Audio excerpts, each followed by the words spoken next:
And we're live. Welcome. Boy, that's a weird angle. There we go. That's more like it. Must have bumped the computer at some point. How are you, friends? Welcome. I'm Don. It's late. I'm up. Hi. Welcome to tonight's watch along, commentary, analysis, deep dive, breakdown, explained. You name it, we finna do it. We're going to watch the third movie in the original trilogy of Star Wars films, Return of the Jedi. Originally titled Revenge of the Jedi, but that was too rough for mainstream audiences. So we're going to have a bunch of discussions about this. Is it the worst one? What's up with the Ewoks? Jabba talk. We got a lot of things to get to. What's up with Bib Fortuna? Am I right? Anyways, we're going to get this started here any second. Is there folks who were here early? Is there any problem with my audio? Can you hear me? Is everything okay? We all good? Yada yada. Um, I see my friend Anthony Chabot is already here. And he says, "How are you, buddy? By the way, I climbed the ladder today. Really? And you're okay? I'm glad you're all right. Sorry, that made too much noise. Where are we? Let's get to load up my movie here while we talk. Um, Return of the Owl. Hoot, hoot. Patrick, our friend, have Cheetah Will View is here. Nice to see you, my friend. Always it isn't a party without my buddy the Cheetah. Um, how are you, buddy? See, I intertwine them. They're interchangeable. It's like Frankenstein and Frankenstein's monster. Paladin is his cat, the cheetah, but he's also the cheetah. You know what I mean? There's a lot there. You got to be a Patrick aficionado, and I recommend you subscribe to his channel if for nothing else than to do that. Let's see. Anthony climbed a ladder. You saw the new X-Men '97 trailer. It looks good. It does look good. I haven't seen season one or whatever the original seasons that have come out yet because I heard about it and I was like, oh, it sounds fascinating, but we'll see. But people, since it's been out of it, nothing but rave reviews, so it's on my to-do list. Pardon me as I take a drink and wet my whistle. Saw Maniac. It was freaking awesome. Really, I will have to check it out. My worker is graduating tomorrow. Well, good. Congratulations to them. I hope they're doing well. I think that's great. All right, 3 hours of Star Wars, but it's just Carrie Fisher saying, "What? I'm down." Thank you, Witness Protection 4233. Welcome. I believe it's the first time you've been here. I've never recognized that name, and I don't recognize that name, and I'm glad you're here. Thank you. Speaking of weirdness, we might as well take a moment to appreciate this beautiful piece of art.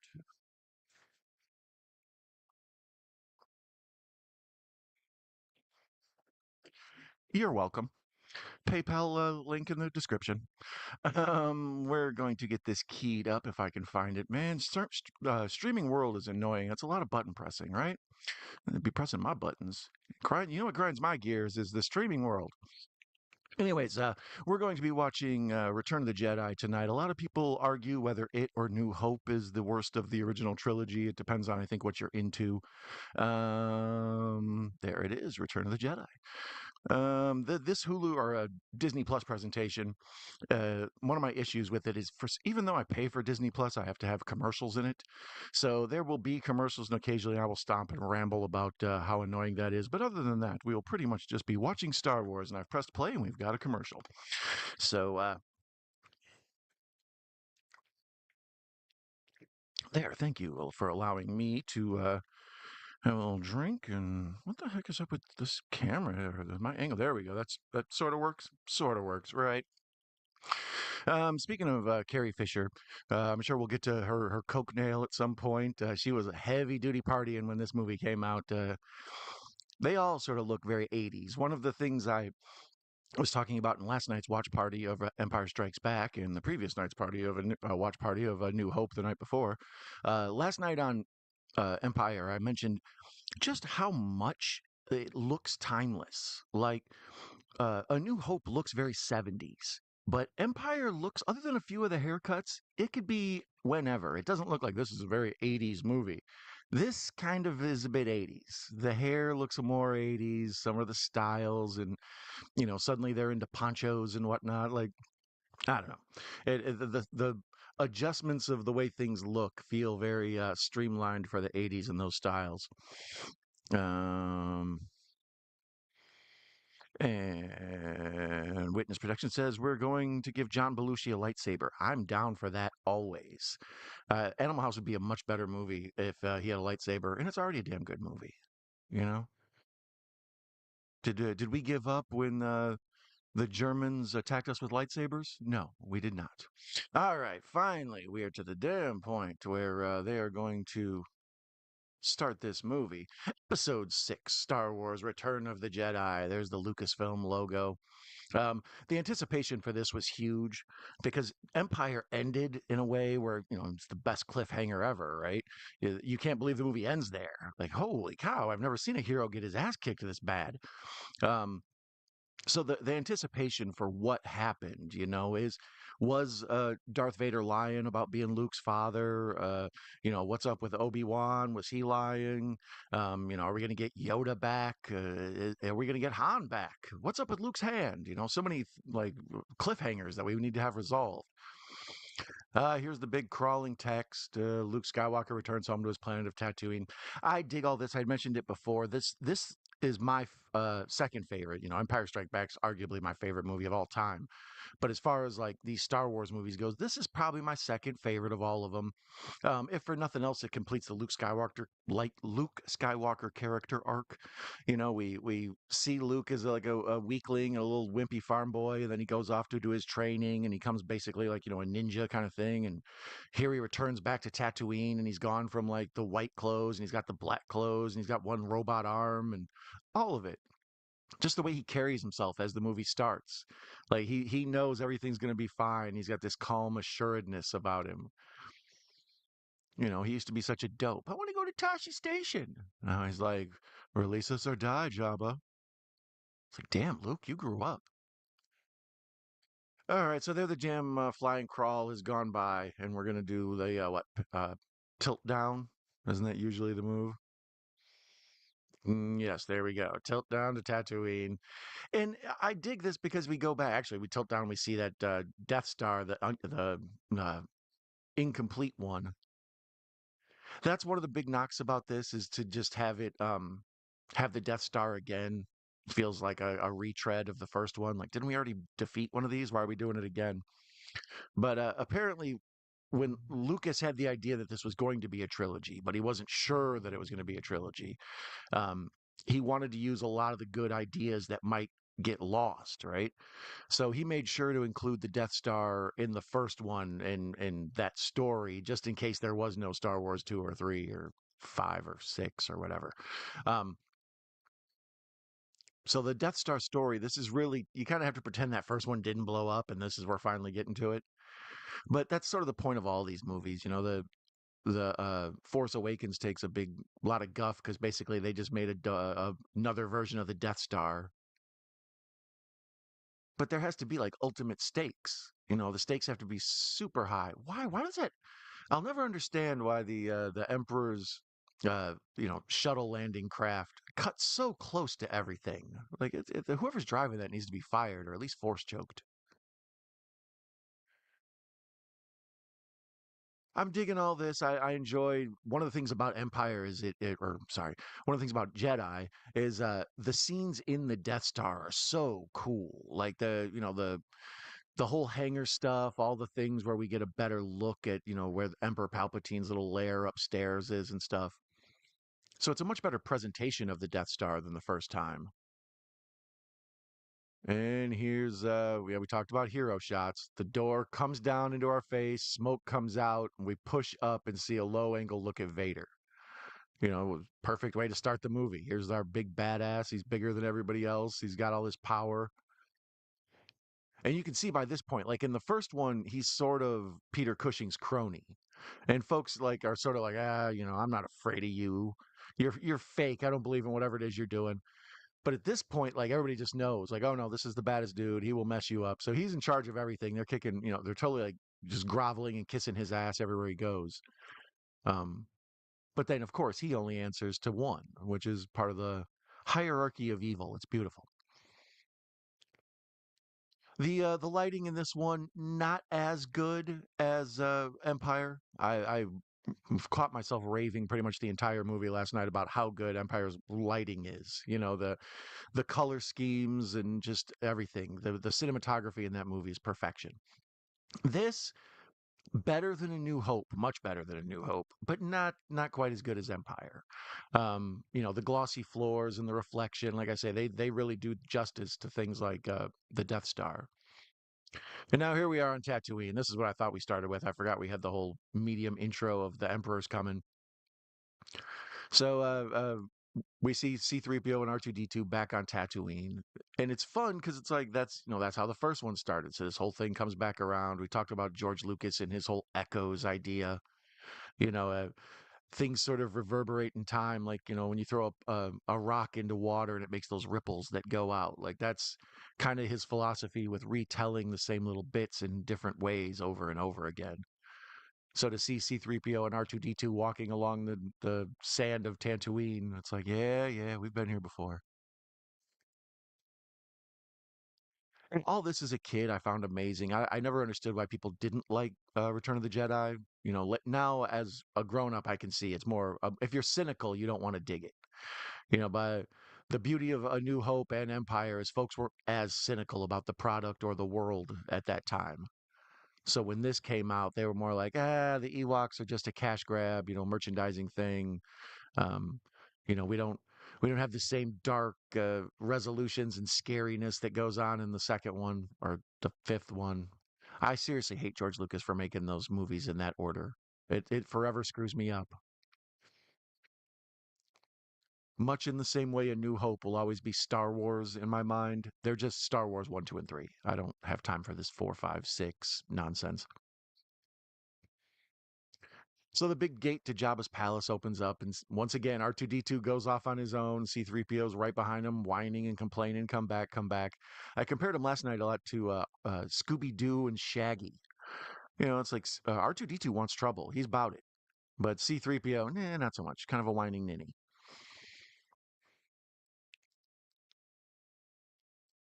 And here's the what are they called? The Rancor Keepers? No, not the Rancor Keeper. The whatever they are. They look like pig people, but the Jabba's Palace Guards. I forgot their specific name. This is what I need original trilogy talk for. Um, but then just once we get in Jabba's palace, we sort of have that feeling, that dark, creepy that we were talking about that you get with Empire. We're in a scary place now, and this isn't like a traditional kids movie. At Fortuna, I don't know. In some states, it's got to be illegal for him to have his head out exposed, right? What's up with your head dongs, dude? Mm, um, let's see. So yeah, the basically Luke's just we see this as a way that these two droids are coming in, and then we learn kind of later on it's a scam to get them in. It's a Trojan horse. But it's always funny when C-3PO is just like, I don't know what we're doing here. Yeah, let's remove this. And see.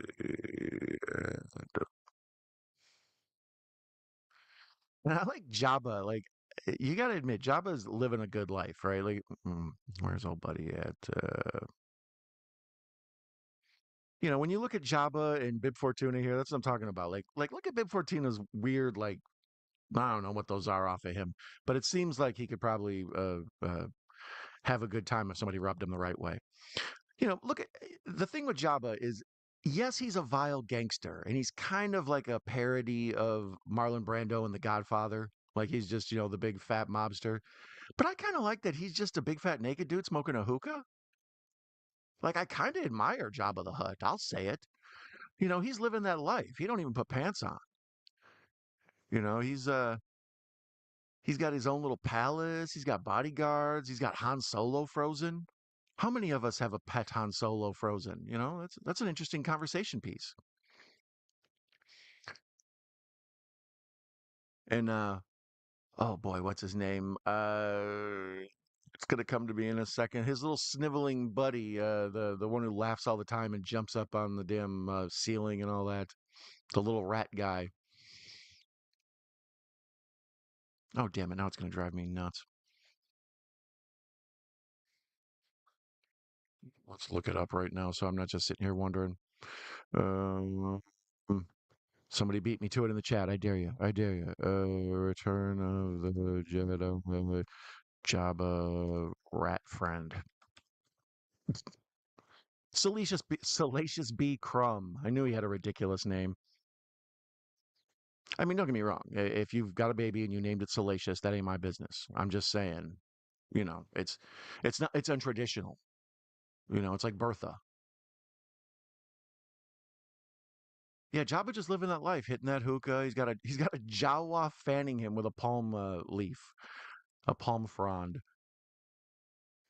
I never noticed that before. Jabba is living the life. Never mind. I'm pro Jabba. My whole life I've been gross guy, but I don't. I kind of am wanting him and Princess Leia to get together now. She should see some of his finer points. And there's the Han Solo and Carbonite hanging on the wall. Man, I always dig that. Like that, even the toy was cool. Like sometimes when you'll see like specialty shops will sell like big Carbonite Han Solo things to hang on your wall or whatever. Awesome. And this also reminds me, Jabba's palace. It has a little bit of a callback to when they're trapped on the Jawa cruiser, and they go in that weird like robot hell, and everybody's all being mangled and stuff. Because yeah, even here we see a gonk droid get his feet burnt up and stuff. Lots of these little callbacks. Lucas finds new ways to do the same thing over and over again to make it interesting. Joe is here. Hello, my friend. Cha, cha. Cha. Welcome, Echo Zero. Nice to see you, my friend. Um, Echo, you a Star Wars fan? It seems like you would be anti-Star Wars. I like Echo. He's got a punk rock attitude about him. He don't like popular stuff.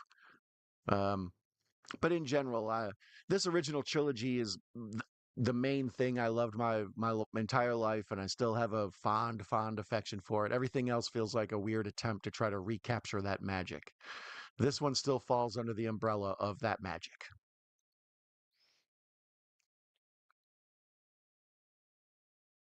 This one's brighter though. Like even the shadowy scenes, this is supposed to be dark and creepy, but it doesn't. The cinematography isn't as good as Irvin Kershner's look. I find that to be more.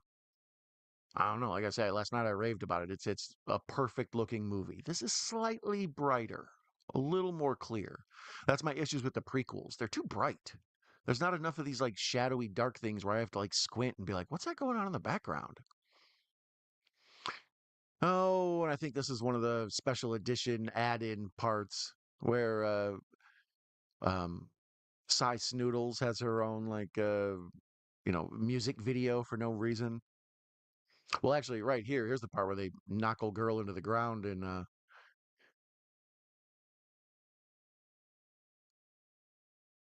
yeah, here's the music video. Okay. Singing Huttese. Yeah, like this was just totally dumb and pointless to add this in. I mean, it's interesting and it's funny and it's a catchy tune, whatever, but it changes the mood of this scene so much. For those of you who don't know what I'm talking about, while we're in Jabba's palace, there's a whole scene where like a musical breaks out and they just sing a song and it's like a crazy rock number. I guess it's supposed to be a throwback to the Creature Cantina kind of moment, but it's ridiculous. It's over the top. Like some of the CGI characters just look fake and cartoonish.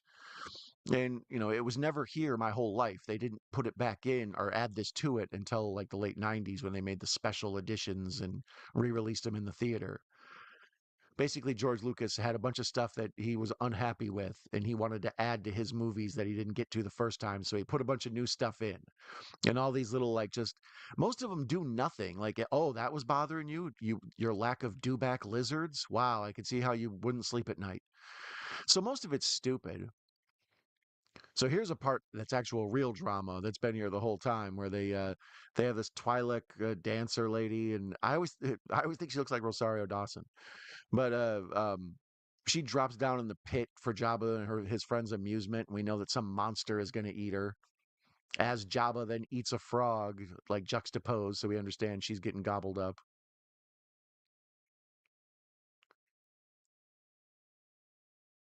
Yeah, there's a lot more in this version, like more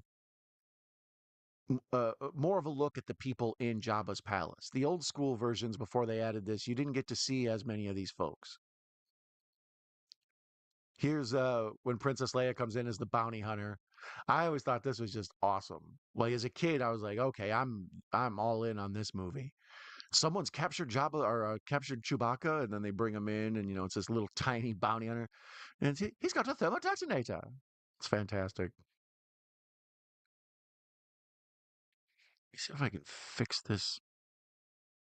There, is that right? No, no, no, no. There, that's closer to better. Still not quite what I'm looking for, but we'll see. How about that? There's a thing. So yeah, we've got Job or Princess Leia in her bounty hunter outfit. That was another one that as a action figure lasted a long time. Some of them would take a bad beating. The paint would come off them, and they'd lose their little lightsaber in their arm and stuff. But Princess Leia is that bounty hunter, and then even the little helmet that goes on her face. I think I was managed to keep that till the very end of my toy collection. Not enough people speak Huttese anymore. It's like Latin. It's a dying language. She's speaking Ubal. There's another famous screen grab shot where she pulls out the thermal detonator and they cut to Boba Fett and he quick pulls the like rifle out, like bring it.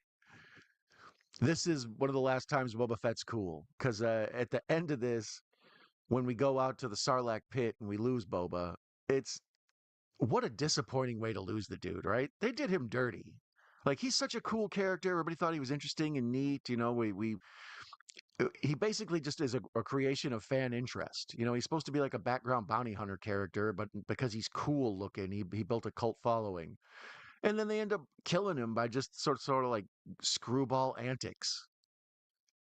I always wished one of the teaser trailers for The Force Awakens would just be a hand crawling out of a desert hole, and the camera pulls over the top of it, and you see it's Sarlacc's pit, and the hand crawling out is Boba Fett. He puts back on his helmet, starts walking off into the thing. Star Wars is back. But no, no Boba Fett. And there's Lando in his Jabba's palace outfit or whatever. Another action figure. This is about the time folks figured out that Star Wars was really just doing a lot of the stuff they did for merchandising purposes. And I think that's why the Ewoks take such a beating. Is like they're clearly teddy bears. There's the two sons of Tatooine and a dumb CGI thing with a giant frog that eats a tiny frog and burps. Yeah, Lucas can't help himself. There's no reason for any of that. The movie was cooler and more interesting before all that.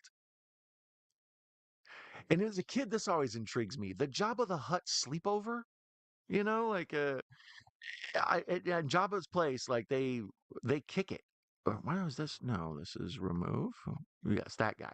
Uh, like they kick it so hard that they just have like overnight sleepovers. Like they just shut off the lights and everybody just lays down where they're at, all hungover. It's like, what kind of crack den trap house are you running here, Jabba? I mean, giant naked fat guy smoking a hookah. I shouldn't ask so many questions, right? Should be kind of obvious. So in the middle of the night, this Bobo bounty hunter comes sneaking up, and she lowers Han Solo hanging there like the damn Mona Lisa. And I love this carbonite cast, like the mold of it, with the weird drool coming out of his lips and like his hair and everything. He just looks like he's in pain.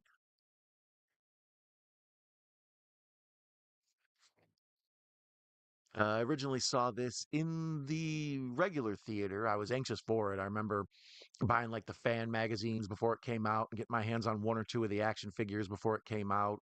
I had one of those red Emperor's Guards deal, the Praetorian Guard or whatever they're called. Those guys I had, oh God, an Ewok. But when the movie finally came out, that excitement of like finally you had to wait 3 years in between them. It took forever. And little kid timeline, that might as well just be a lifetime away. So when this came and there was answers and especially the whole stuff with Luke and Leia and all that. Although some argue that that feels like too ripped off, like we need another thing like Luke finding out Darth is his father, so we got to do something like that in this. To me, I just feel like it's part of the natural story and the evolution of it all. it's hard to look at Star Wars as we know it and what it's become compared to like what it really was when it started and how it got to there. You know, Lucas is a big revisionist historian. He'll like say, "Oh, all along I was planning on doing this, or I was going to do that, or this and stuff." But he changes his tune of what he was going to do frequently. So the another hero shot, I'm a big fan of them. These the look of anytime you can make it you you show a character in a way where they're obscured and you have curiosity about them. So when they finally reveal themselves to you, or if they do something cool and the camera zooms in on them, we get a tight close up or whatever. These shots that create the character's tone. Princess Leia there has a dope one where she's the bounty hunter and she says, "Someone who loves you very much," and she takes off her helmet and it's her, and they play that score. It's very sweet.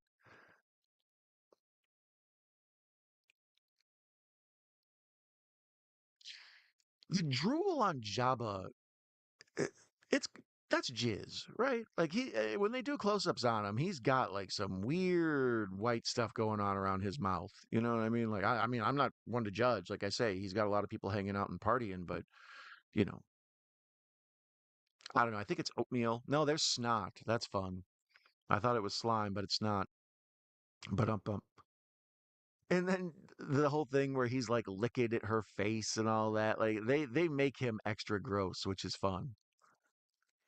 Let me know in the chat or the comments, you pro Jabba or anti Jabba? Like as a villain, he's pretty awesome. He's kind of ridiculous. He's not real mobile. He gets killed by a tiny woman in a chain. But other than that, like he's running Tatooine. He got his nephew Lumpy or Stinky a job, you know. In this bit of business, I like it where the carbonite freezing it leaves him Han Solo blind. So when him and Chewie reunite, he can't see, and he has to get like a little bit of a quick recap of what's happened. It's a good storytelling device.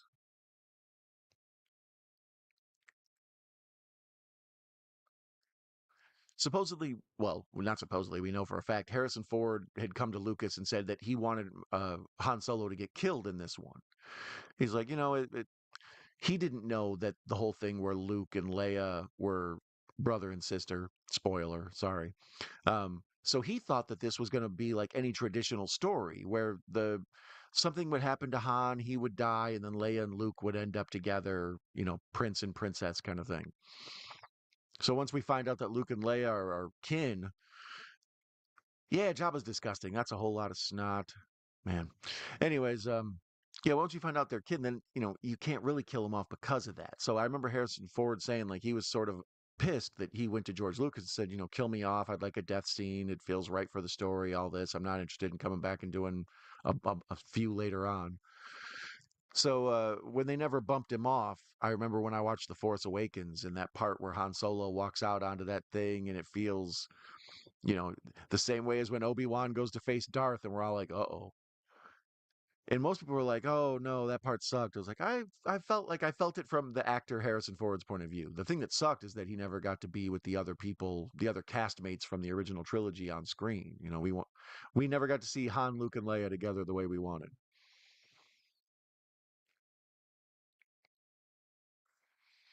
Mr. Bones is here. Welcome, my friend. Ewoks didn't ruin anything there. Why this is my favorite Star Wars, right?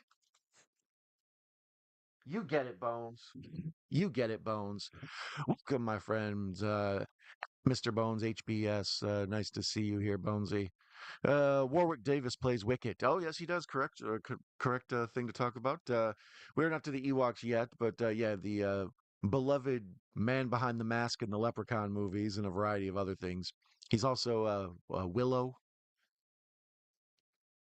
So now, finally, everybody, where are we at? We're at the 24-minute mark in the movie, and this is when Luke shows up, and he's a total badass. He's got the black cloak, black outfit, and we wonder, is he dark? What's his deal? Is he slowly turning into Vader? He's already got a robot hand, and he's got just this like calm, assured badassedness about him. I had mentioned that Luke's character arc is probably my favorite part of this whole original trilogy. So now to see him just show up and not take any crap and not be afraid of people, and You can kind of see him looking around with his plan, but we're getting ready to see a Rancor is what we're getting ready to see. Love Willow, of course you do. You peck. Um, that's a funny bit of business too, where the little pig nose buddy, the Jabba's guard, goes falling down in there and with Luke. So we have someone to sacrifice. So we get an idea of what exactly the Rancor can do. And these fools hit me with a damn weight loss pill. First of all, insulting and hurtful. Secondly, oh come on, man! I'm watching. Luke's about to get eaten by, or about to be eaten by a damn claymation monster. What's the matter with you? How dare you? But this is a perfect time to talk about the budget of this film. It was 32.5 million in 83 money. So, that's a lot. It's probably about 3 times, 4 times that now. It made 482 million. So that's an outstanding return on investment if you ask me. It's part of the reason these movies are what they are. They're huge dino I don't know what's what I'm looking for. They're huge monsters as far as like gobbling up money. They make money as fast as you can count it. And then at the same time, there's also like all the ancillary money, the marketing and the action figures and all the different licensing and stuff. Like, let me see here.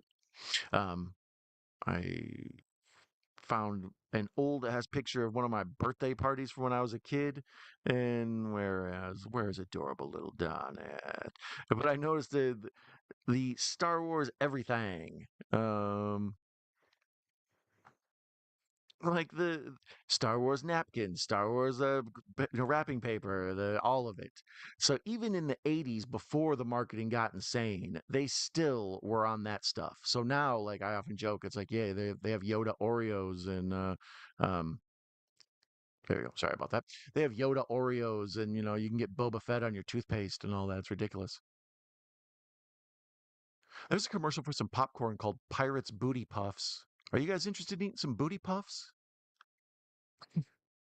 Can I get an affiliate sponsorship for booty puffs? No, but what you can get is Night Owl Movie Talk merch. You can find that at Teespring. The description in the or the link is in the description. Sorry, the commercial came back on. I had my mind all wrapped up in booty puffs, and then the Rancor came out. I had so many things going on at once; it was hard to focus. Anyways, get yourself some Night Owl merch. You can find the link in the description. Pretty dope designs. Batman, Hot Roddy Piper, Misfits, Ramones. If you like a style, I got it. I've ripped it off. This Rancor is better.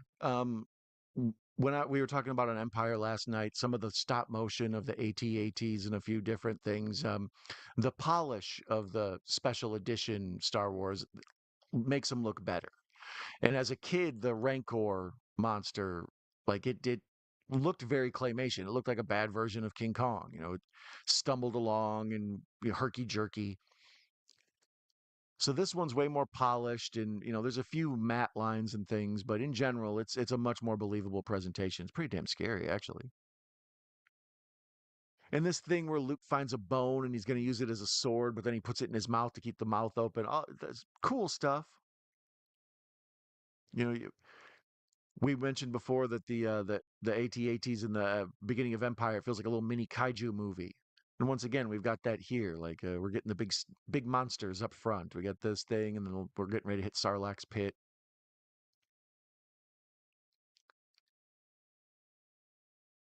Yeah, I mean, people say that this is, much worse than Empire as far as direction and look. I won't go that far. Like Empire is, like I say, arguably the best movie, my favorite movie of all time, the way it looks for sure. But this, several shots have caught me like, yeah, that's not bad. Makes me wonder, like, how much Lucas gave notes, I was thinking maybe you could put the camera kind of tilted up and make the Rancor look more powerful.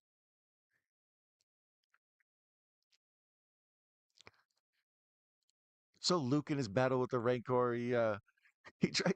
I like that they often have a. It looks like everything's gonna be okay, but nope, never mind. So there he runs to a door, gets it open, but we see it's caged, and there's just a bunch of like Jabba people laughing at him.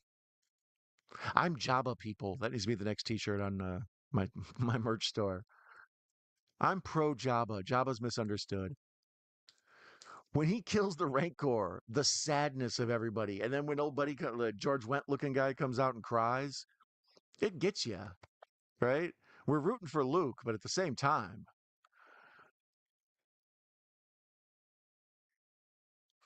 yeah, the way this is all very Mad Max. I kind of dig this. I think even Lucas, kind of said, well, like, had a thought. Well, if I could go back to Tatooine and do that over, I would probably do more of a George Miller thing. Too overlit there. You can see too much of Jabba's people that you can tell a lot of it's like latex and stuff. It needs to be more shadowy. Booty traps, right? Like Data. Uh, try Astapro. It's faster, bro. I do remember that being your jam. Uh, Ewok meat soup. I would try it. You know what I mean? Is it salty? I would try it. Actually, the Ewoks when they that's kind of the charming part about them. It's like everybody's like, "Oh, it's stupid. It's just a bunch of teddy bears that they brought on to like sell for merch." And I would argue that's a lie because the Ewok merch money isn't that plentiful. Like, they didn't sell. It wasn't like that was where they made all their money was off those Ewok toys. They Yoda probably made a million times more money than any Ewok as far as like T-shirts and action figures and stuff. But personally, I find them charming. I like their little tiny culture of cannibals. It's like Cannibal Holocaust, except so much cuter. You should have bargained, Jabba. I love how badass Luke thinks he is. He's like delusional, and it's awesome. Stacy is here. Speaking of awesome, hello and thanks from Stacy. Welcome and thanks from Don. I like the parts with the forest and the vehicles. That's this movie. There's a bunch of banthas. Follow their tracks and get a newsletter. Another thing that has been added later on. So much of this one, out of all of them, I think this one maybe has the most. A New Hope has a lot, especially when we pull into Tatooine and it has all like the extra people there, and like I mentioned, dewback lizards and nonsense. Um, Bantha's real big in this.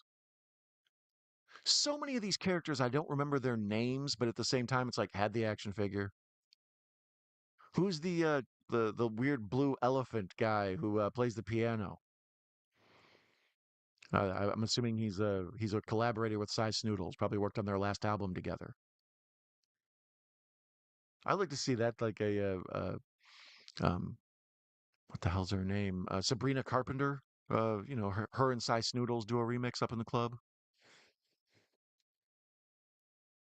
Yeah, the lighting here is terrible. I mean, it's supposed to be outside in the bright ass desert, and obviously you would probably be squinting and can't see and stuff, but it doesn't look right. I don't know.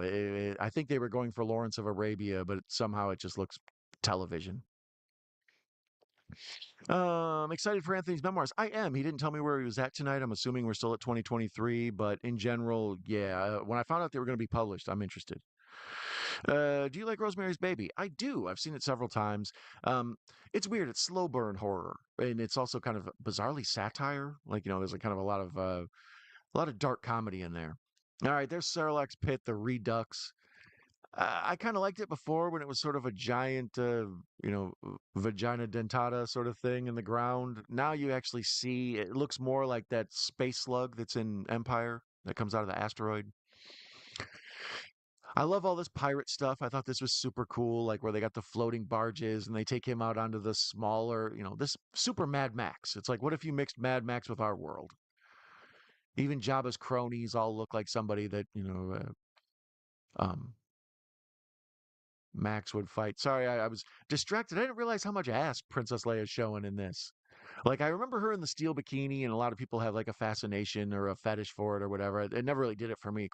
Princess Leia's more like a princess to me. I never saw her as like a physical sex object like that. Um, so to see her all in like the chained up thing, all S&M or whatever. I didn't realize that she basically was wearing a thong, and children everywhere were seeing the side of her ass. It caught me off guard. Or is that special edition? Star Wars now with more cakes. It was originally called Revenge of the Cakes, but that sounded too scary, so they went with Return of the Cakes. Good suspense here. This is a weird. I don't know how to describe this. Like there's the whole discussion. Do you tell the audience something's going to happen and then the audience is waiting, so suspense is building? Or do you not tell the audience so when it happens, it's like a surprise? This is a weird combo. Luke tells us, I got this under control, but we're all kind of like, yeah, we think you might be nuts. Didn't you lose a hand and get your ass kicked last time we saw you? So for him to be so calm, it's kind of both. Like, well, if you believe Luke, whether this is a suspense moment, but if you don't, this is a surprise moment. And Lando, I get it. He's down for the cause. He's one of the fellas. He's part of the crew. Kind of a sniveling wimp, right? In most instances, he's like screaming and crying. I was complaining last night about how the first thing he did after he got on the Millennium Falcon was raid Han's wardrobe. It's like you're a bad little brother, Lando. So here, I think this is the part where stupid Boba Fett ends up looking like a chump. What a way for him to go out. It's a bummer, you know. I wanted something more dramatic. Let him take C-3PO with him. Here we see Luke's got the green lightsaber. We had mentioned in the previous ones, the red and blue lightsabers all the way. So when Luke shows up with this green one, it's something new. We understand he's in between. He's kind of we don't know if he's a good guy or a bad guy.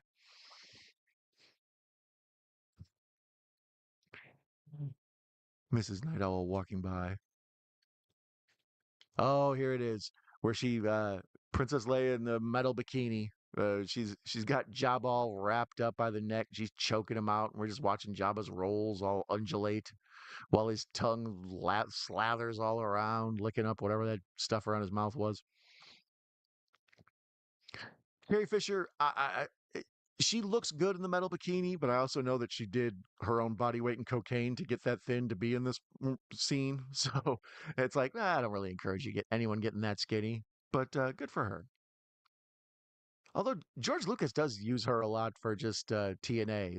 The A New Hope is like 1/3 of her just bouncing around the movie. Oh, they don't have bras in space. My George Lucas is real Kermit the Frog. It's real close. Hello, everyone. George Lucas here. I swear Lando is an like he spends his whole movie just screaming and whining and I don't know. Even when he's arguing with his weird buddy. Christopher Walken would be a good Sith. Oh, definitely. The list of Sith, I'm all for. Like Jack Nicholson.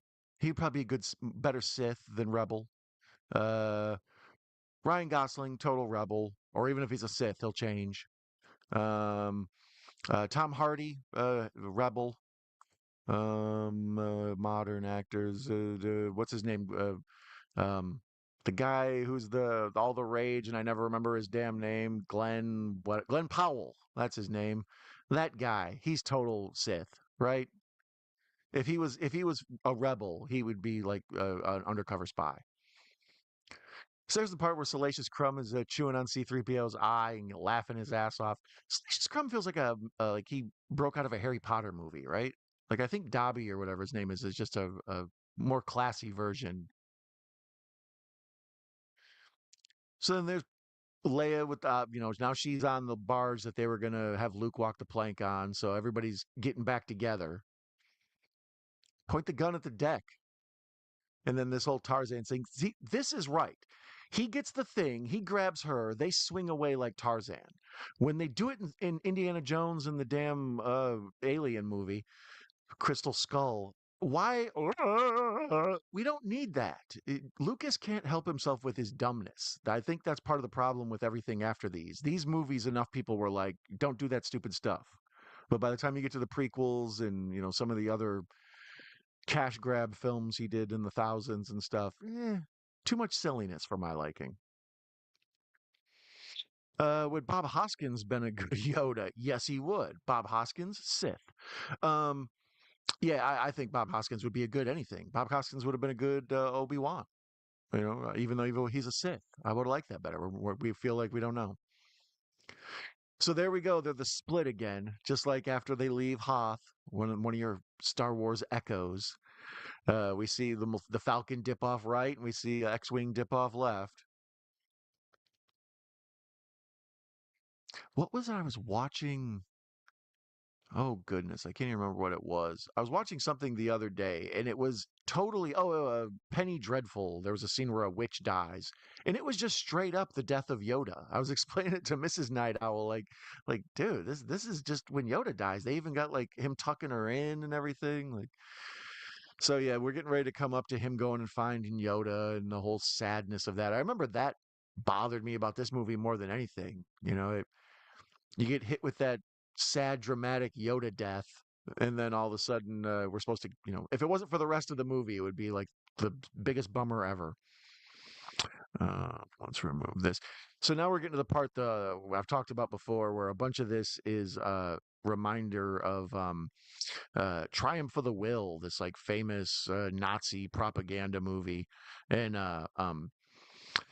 like there's the scenes where the emperor arrives and we do the big wide shots and you see all the soldiers and troops and everything like um lined up all in perfect formation and all this. They do it real well in The Force Awakens as well.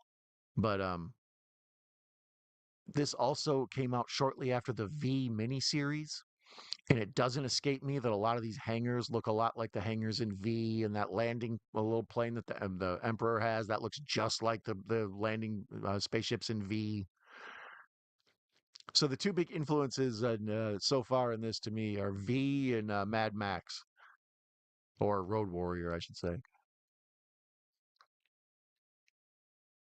But the long walk and talk here with the Emperor, this is all good. Like we talked about the direction of this one. Is it competent or not? This is a good, walk and talk. We just see the soldiers going by, pass by as they walk. It gives us a sense of like how big their army is and what the rebels are up against.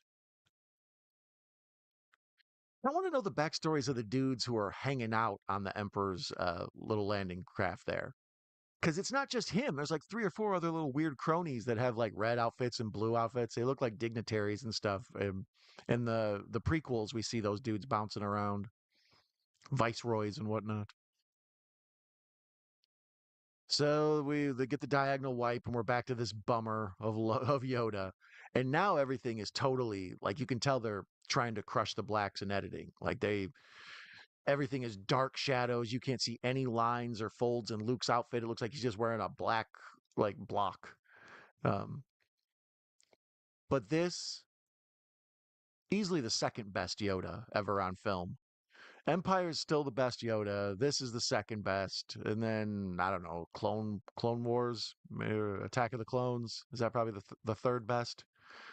Rank your Yoda appearances for me. If any of you say Last Jedi is the best, you can Ewok your ass right out of here.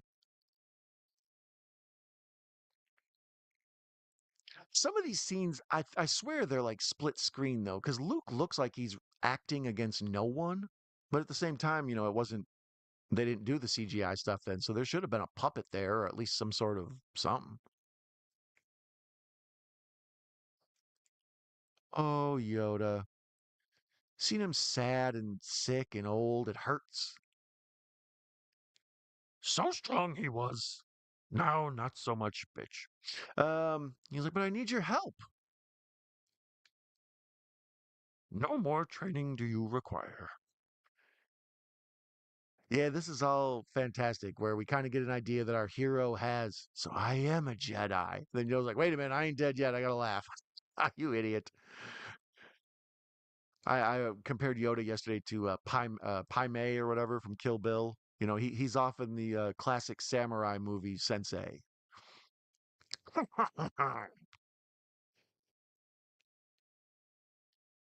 Definitely the thing that makes this Yoda better than all other Yodas. Well, the Yodas that come after it and stuff is the fact that it's a practical puppet and it looks like it's living in a real environment. As opposed to CGI and the weird awkward lighting that goes with it and all that.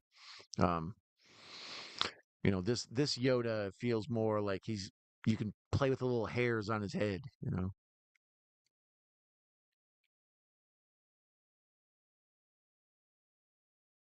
was looking to see. I don't have a Yoda picture.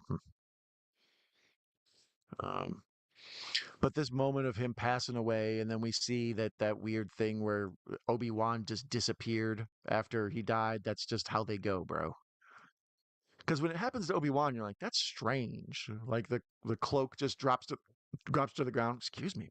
The cloak just drops to the ground. He kind of stomps at it, like, what the hell? And here's where Yoda explains to him, Obi-Wan, what you kind of lied to you a little bit.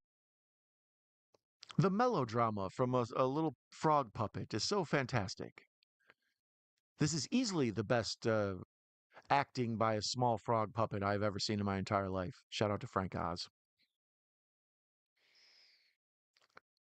Frank Oz, uh, Empire, Yoda, hella ear hair. That's how you know he's old. Mark Hamill looking better in this one. After we talked about an Empire, I was fresh off a car accident, so his face was still he was still growing into his new reconstructed face. So here he looks more like how Mark Hamill looks. Although that I had that same bad '80s haircut though too, so I'm gonna have to agree with myself from earlier that yeah, the biggest problem with this one is it does look somewhat '80s. Oh, it's hard for me to even do commentary with Yoda passing away like this. Oh, the last of the Jedi you will be, Luke. This is sad.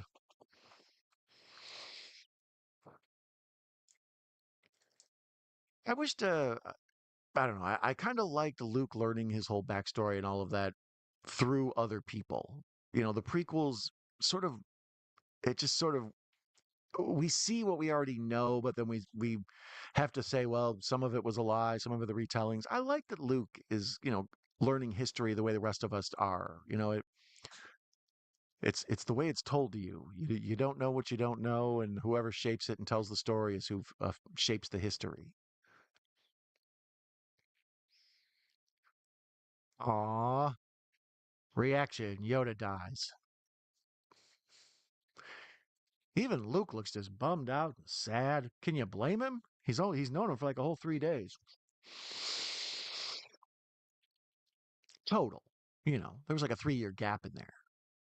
I'm surprised Yoda even remembered who he is. Like when he showed back up, like, who are you? There he disappears. Why's Yoda got like an old recliner? Like, would he dig it out of a dump somewhere in a swamp island that he's the only living person on besides snakes?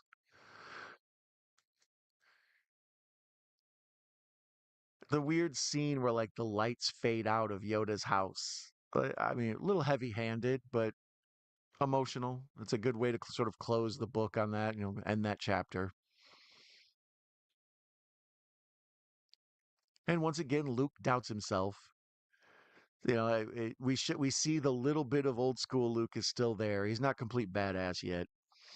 Hey, my friend Clarkness is here. Do you have a favorite slasher? I don't know if I have a favorite slasher. Sorry about that. Let me get the Empire off of here. Do I have a favorite slasher? Probably Freddy. Um, I think he's kind of the ultimate. The cuts look so painful, right? Like the razor cuts. Um, Leatherface is right up there because a chainsaw is so, seems like that ripping at you would hurt.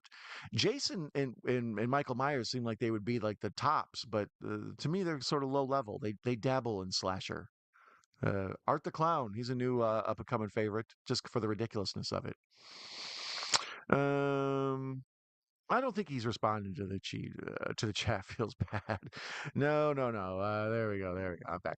Yeah, no, I because of these ones are ones where a lot of folks have a lot to contribute because Star Wars has been beat to death. It's the month of May. We've already had May 4th. We've had the release of Grogu and Mandalorian. We've had to just deal with so much Star Wars on our plate and Star Wars talk. But what better time for me to add this to my library of films I've talked about it. I've always felt like it wasn't complete without at least me doing Empire. So I wanted to do the trilogy of these. A lot of these are me just sort of pompously rambling about my thoughts on this fabulous movie. But don't worry, chat. If you're there, I got you. Overall slasher movie, I meant. Yeah, probably the first original Nightmare on Elm Street. Even now, seeing those razor cuts gets me. Not villain. Yeah, yeah. I would probably say that one. Although I like Hostile. If we're just going with not a specific villain, but like uncomfortable. Ugh. Hostile will make you squirm. So here's the Obi-Wan explaining to Luke the whole thing where you were hidden from your father and all of that. And once again, the rule of Star Wars. The American actors react to things. The British actors, all the people who can actually act, they get to deliver the exposition. Let me explain you something. Let me talk you something, bro. Bury your feelings deep down, Luke. Like how deep? Um I like Jedi a lot, but the middle section is mad at me. Sorry, those Ewok scenes are cringe. There you go. See what I mean? The Ewoks incredibly divisive. Either you love the Ewoks or you hate them. There are very few people who are just like, amazing final act and awesome opening 30 minutes. Yeah, I really dig all the stuff with Jabba's palace and Luke showing up as a new badass and all that. And then, of course, the stuff at the end we're working our way to here with the father versus son battling and the emperor trying to puppet both of them and all the emotions and tug of war that goes on there, not to mention just a dope ass amazingly well lit fight scene, pretty cool. um the stuff with the Ewoks, I like. I find it charming and interesting. Around this time, there was so many war movies being made. Like when this came out, the Rambo was a big franchise and was working its way to be a franchise, and the whole sort of Vietnam stuff was floating around. So there were a lot of like jungle war movies that were available, you know, on 3 years either side of this. First Blood and all that. So I sort of dig the guerrilla warfare stuff.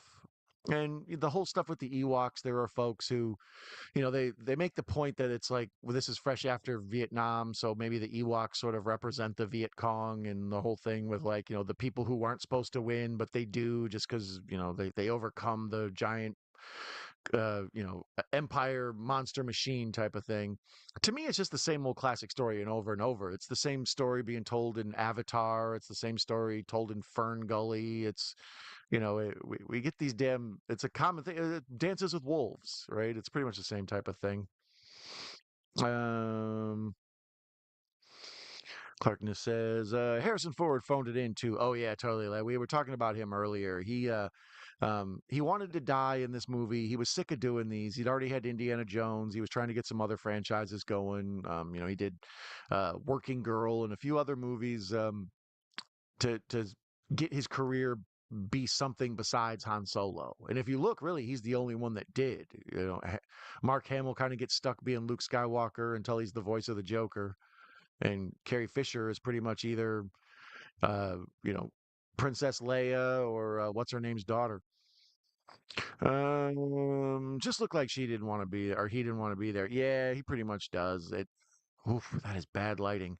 See, this is funny. I never really thought about how like it looks different from Empire, obviously. And Empire is so amazing and beautiful, but just every now and then some of the scenes are so brightly lit and like zero shadow, zero like there's no style to any of it.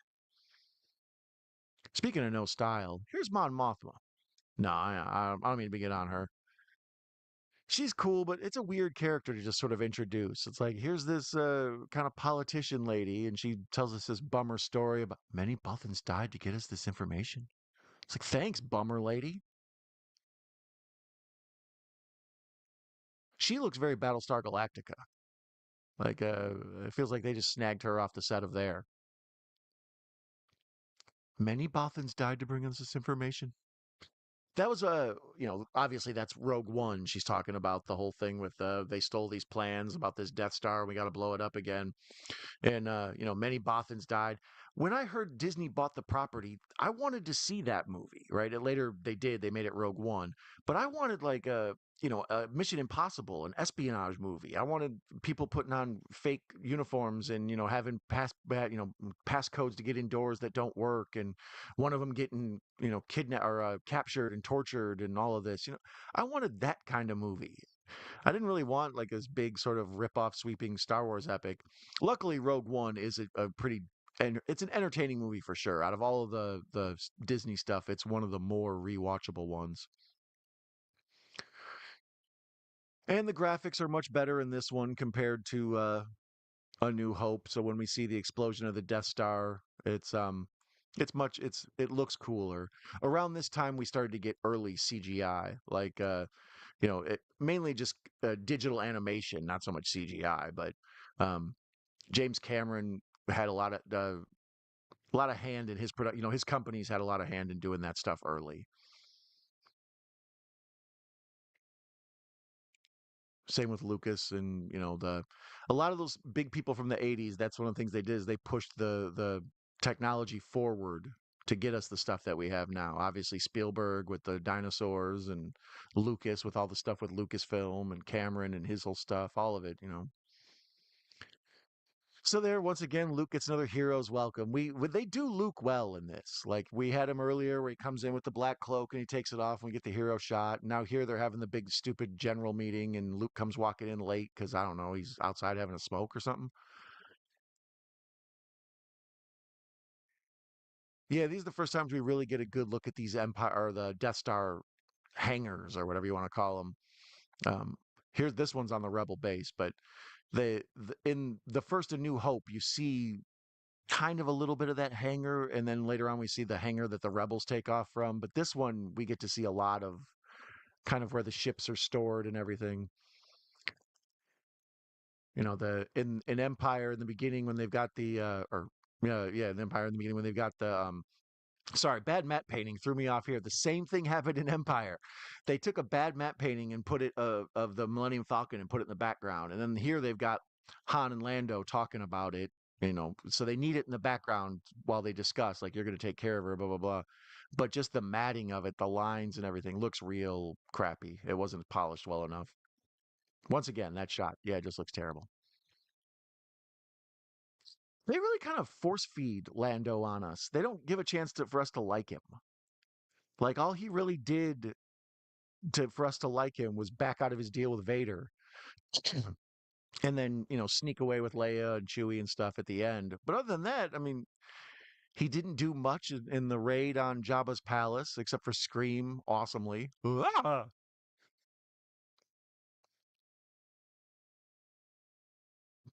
There, Harrison Ford's having the weird like sadness about the Millennium Falcon leaving him. I feel like I'm never going to see her again. Toughen up, Jack Ryan. Let's see here. I've watched Lawrence of Arabia today. Love that one. Really? Yeah, that's what we were talking about it earlier. Lawrence of Arabia. Arabia. Ugh. Arabia. Yeah, I've been there. Autocorrect is a bitch. James Bond in this would be good. I would like James Bond in this.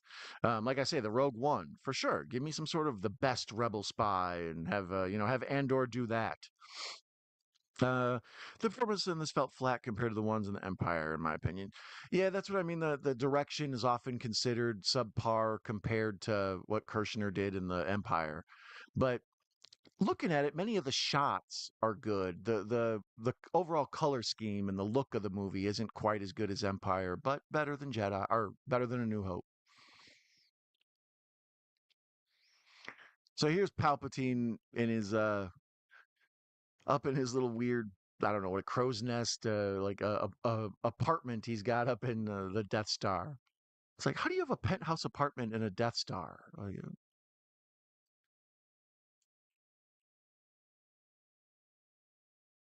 Yeah, those what are they called? Y wings? No, that's not a Y wing. I can't think what they're called. Whatever that ship is, it's a total rip off of V. They should have wrote V a check. So here we're coming up to um well, one of the more infamous scenes in this. Carrie Fisher's coke nail. All right, like we can basically see during this sort of suspenseful, dramatic moment that's very much like the Rogue One or whatever that I wanted them to do. She's got this ridiculously long fingernail, which is part of the reason, like I said, she probably got so thin to play the be in that metal bikini. But it's ridiculous to me that so many things in a movie are micromanaged that we have to then make sure that we nobody tells Carrie Fisher to cut her fingernail. But it's the 80s. These people are rich and famous. Go nuts, I guess.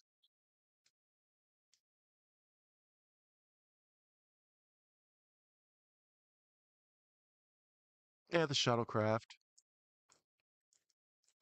They have a code clearance. Yeah, they do, but it's an old one. It checks out. I like that. Like Luke says the whole thing where he's like, "I shouldn't have come. I'm endangering the mission. Vader knows I'm here," and they're all like, "You're nuts." And then they show Vader, and he's doing that exact same thing. So it's fun that Luke is ahead of all these other fools in the movie. He's like, "Look, I know how badass I am. Earlier I was a bit whiny, but at this point I'm the guy." And they're like, "No, you're not. You're still the whiny farm kid."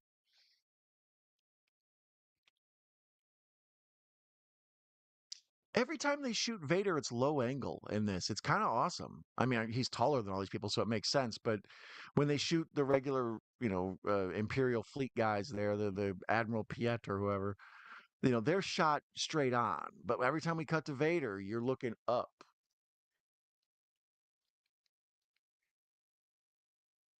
Luke Skywalker doing his best Keanu Reeves in Speed. That's one of my favorite acting performances of all time. Keanu just spends the whole movie going.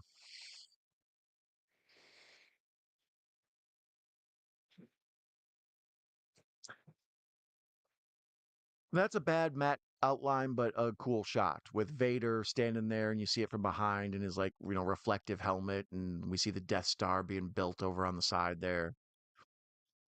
And now we're out here in the 80s garb. I kind of mentioned this. Their ponchos look very 80s, and like even Han's outfit and stuff. Somehow, even though it's a jungle camouflage warfare gear, they've managed to make it look like some sort of aerobics outfit.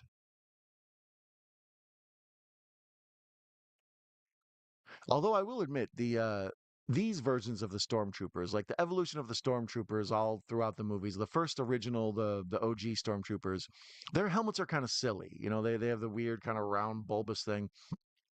So then when we get to the snow stormtroopers in Empire, those guys look kind of weird and creepy. They almost look like Klansmen or something. They're scary. So then these fools, they are a better version. They look more like athletic compared to the regular stormtroopers. I think it's the amount of armor, like the black leggings and stuff, make it look like they can run, but less armor. So just shoot these guys in the legs. This ought to be very easy. Let's see here. Make a final destination of Star Wars? Yes, always. Make a final destination of everything. Cameron and his blue people, right?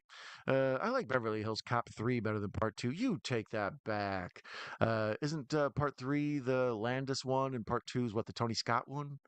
Um, Part 3 is too wacky at the amusement park, but Part 2, it feels too much like a ripoff. I don't know. It's got, I like the darkness of Part 2 really because it's Tony Scott, so I like the way it looks, but um, I like the Chris Rock cameo. I haven't seen those sequels yet, Acres. Oh, the Beverly Hills Cops? Yeah. Beverly Hills Cop 4, I didn't, I like Rosewood Tortured. I wanted Zondo back. Murphy looked scared in a golf cart. Joseph Gordon-Levitt looked gray. Never saw Beverly Hills Cop 4 or whatever it was called. Was it a Netflix one? Wasn't it a movie? Axel Foley or something? Axel F. Do, do, do, do, do, do, do. Fun to watch these again. Yeah, I mean, it's Star Wars. You can never go wrong with them. And of course, in the May time, my son's at the age now where he's old enough to appreciate them. So I've been watching them with him and trying to get him into the characters. He has a Lego Empire Strikes Back Hoth playset he's excited for me to put together with him. So just all of that stuff is fun. It's neat to see, watch a little kid get excited about all that stuff the same way I was and everything. Speaking of, let's scoot back a little bit. Get cozy there. There we go. Um, so here's the speeder chase, and this gives me anxiety. Like these things go fast, and then whenever they cut to them, like Luke and Leia, the matte painting or the matte like cut around them looks so crappy. The chroma keying, you can tell they're clearly in a blue room somewhere. But it's very kind of almost Evil Dead. The fast move through the trees and the forest, and like I say, it gives me anxiety every time I see it, even now.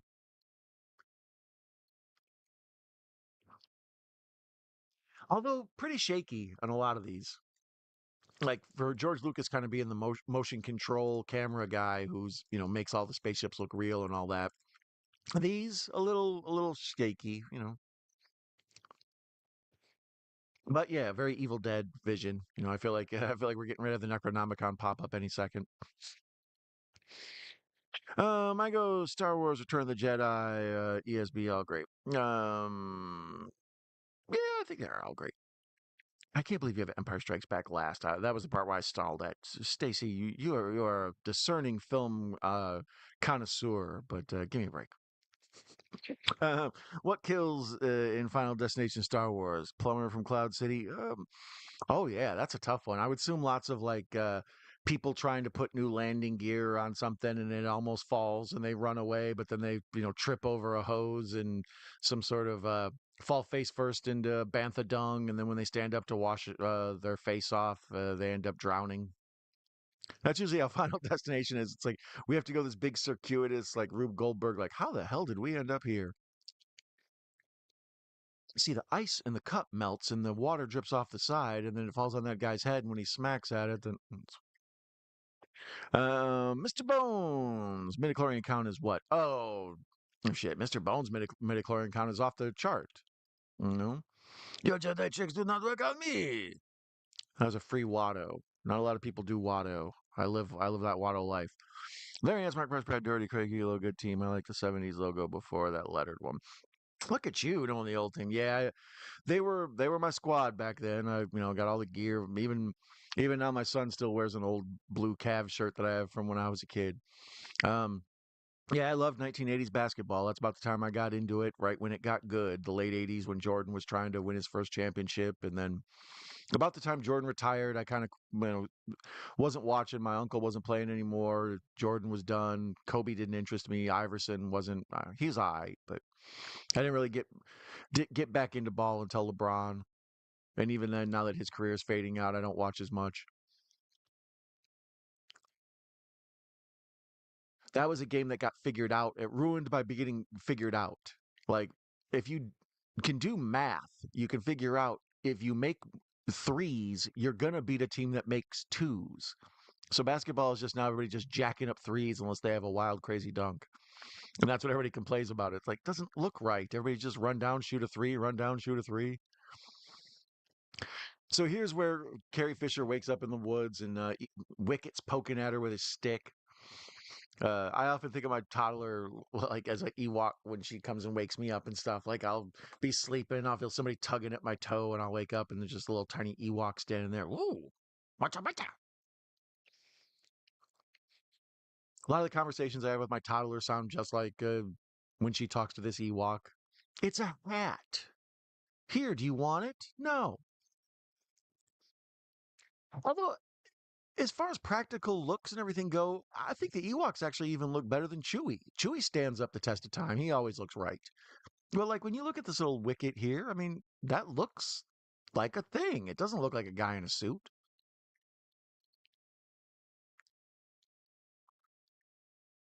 Although I don't understand their little head garb deal. I've never, the this thing.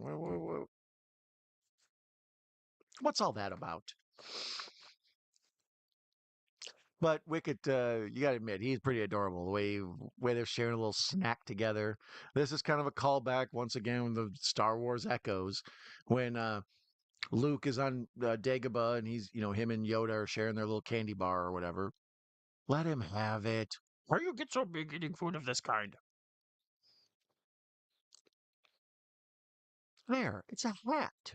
Speaking Ewokese, according to the caption. I didn't realize that's what you called Ewokese. I would have called it Ewokian.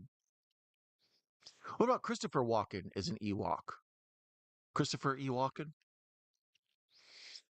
I love Ewok Village. Yeah, me too. The in this movie and as well as the toy and everything. Um, this giant tree fort thing, and especially here, the way it looks, it's very like Tarzan kind of. It looks like the way the Kashyyyk looks in the Star Wars holiday special, like the tree forts and the like apartments attached to it, giant redwoods and everything. Like when they made the toy as a kid, it was just like three kind of pillars with a little platform on it, a tree fort looking thing, and it was cool. But then later on, when they released the Robin Hood Prince of Thieves with Kevin Costner, they took the same toy and just repainted it or redid it or whatever, and it made it the Robin Hood Village. So here's where Princess Leia gets captured by the stormtrooper, but then Wicket helps her escape. And then after she clubs him in the head and she shoots this other one, they like hold hands and walk away like all happy. Like, come on, let's get out of here. It's cute. Oh, let's see here. Roman Cassavetes. I've been everywhere. Fairbanks, Alaska. You name a place, I've been there. You're real Johnny Cash. Been to Fond du Lac. Margaret wanna go. Sinatra Jedi. I don't know. Sinatra might be Empire. I think maybe for sure. Uh. Why am I drawing a blank on his name? Forget it. Um. What's his name? Forget it. I forget it. Rogue One, the tech looked too new. Didn't like that one. Yeah, that's part of the thing. I didn't really haven't touched on this yet, so thanks for bringing it up. One of the things that got Star Wars so famous with its sci-fi look is that it was a lived-in world, right? So, meaning that the stuff didn't look brand new and polished and glossy like THX 1138 or whatever. Um, it was more of a deal where the Millennium Falcon is supposed to look dirty and the seats are supposed to look like somebody spilled a drink on them and stuff. It looks more real that way.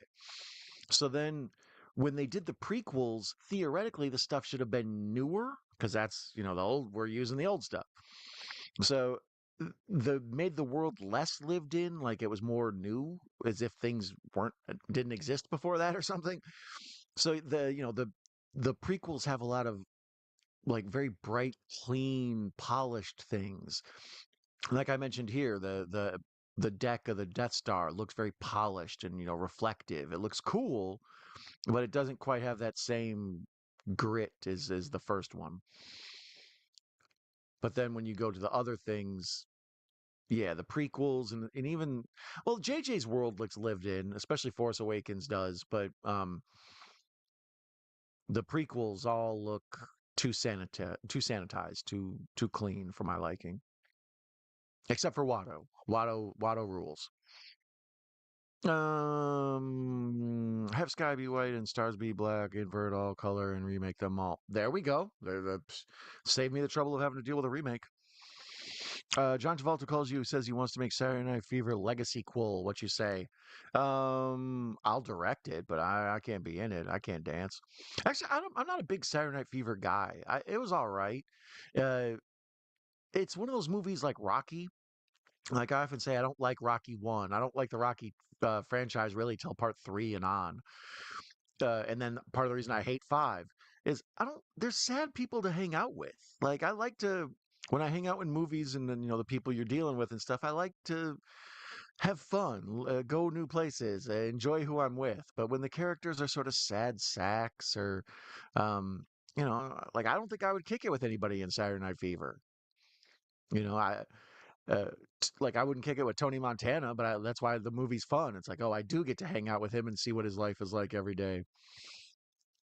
Have you seen A Man Called Horse trilogy? I haven't. Is um, a lot of those old westerns and things like that. I'm not up on. I've seen a lot of the classics. That's why I had to stop. I was like, is that the Sergio Leone one? I was like, no, that's the man with no name. Um, a lot of those things like that.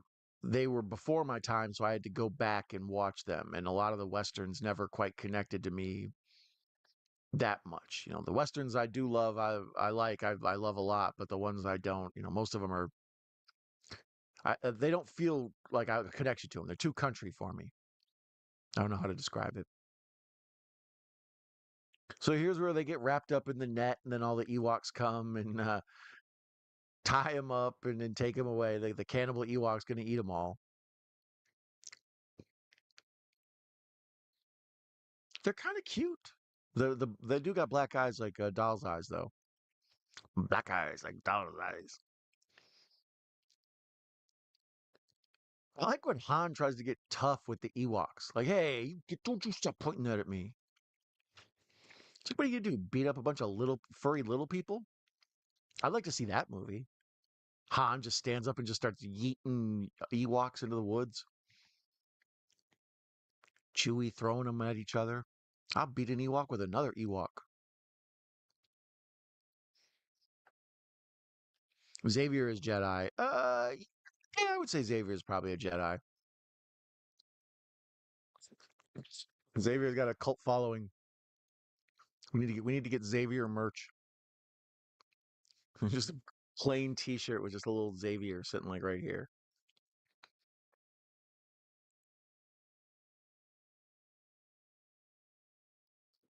And this bit of business is fun to me. The with C-3PO is the golden god, and then the Ewoks worship him and everything. It's a funny way to get out of this problem. Once again, Star Wars, I say the writing is often good regarding that. Like a situation happens and it's like, uh-oh, and then some little twist comes and they've got to solve it a different way. They don't just exhaust things. They aren't straightforward. Problem solved. It's like, no, we take a little bit. It's like a Simpsons episode. We got to take a little bit of a journey to get there.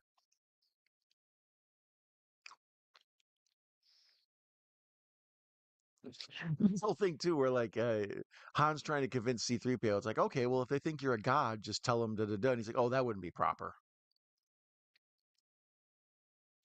Harrison Ford is basically just playing Eddie Albert from Green Acres here. He's just like, oh, for the love of clockwise wipe, nice. Another clockwise wipe. Ooh, I'm an aficionado of the weird wipe choices. A lot of diagonal wipes, occasional, right, left wipe, up, down wipe. The uh, the circle wipe every now and then, but the clockwise wipe, that's a special occasion.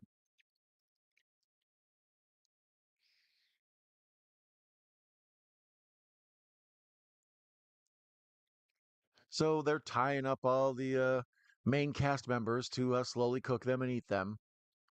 What do you think? A little barbecue sauce on Luke Skywalker, or where do you go? Teriyaki. Chewbacca is clearly like soy sauce and rice, right? If you're gonna eat a Chewbacca, how do you prepare your Wookiee? Let me know in the chat or the comments. Slowly bake them at 375. Dangerfield Jedi. Oh, most certainly. Unless you recast Rodney Dangerfield as Emperor Palpatine. Hey, forget about it. You need to kill your father over here and become my new apprentice. Rudolph Valentino comes back to life and he says you can save Star Wars, make him Sith or Jedi or a creature or a droid. I would have to make him Empire. Right? Like that's what I'm saying. If you have any sort of like cheekbony look to you, like if you look good, freshly shaven, and have a good clean face, you can be a member of the Empire. But if you got like a good mustache, there's a chance you can be a rebel. The more British you are, the more likely you are to be on the Empire. Uh, the Sith in general, that's just all. Mm, I don't know. It's a special kind of people. They have to have heavy midichlorians. I can tell you that much. Whoopi Jedi. Yeah, yeah. Whoopi Jedi. That was total gibberish. If someone jumped in just right there, Whoopi Jedi, and a Whoopi Jedi to you too.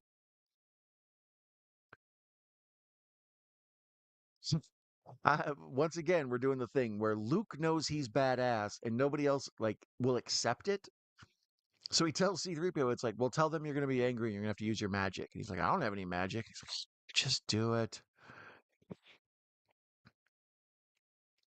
But we are coming up on a scene that is undeniably awesome, even if you hate the Ewoks.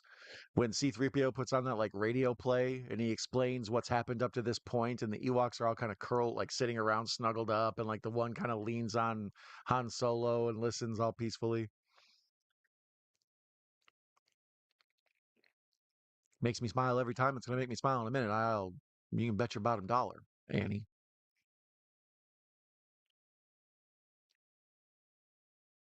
C-3PO and his one silver leg. That's the stuff I liked about Star Wars. That's why I don't like prequels and other nonsense. I like that there's just a random silver leg on C-3PO and not a lot of explanation of why it's there. I'm assuming, some wacky adventure he had, or maybe they needed to use an extra piece when he got blown up on Cloud City and they had to put him back together. Whatever. That's just part of it. I don't need all the extra hullabaloo. You want to know why he has that weird circle on his stomach? No. Well, I'm going to tell you. Please don't. Oh no, here we go. Wicket meets R2D2. Classic moment in little people history.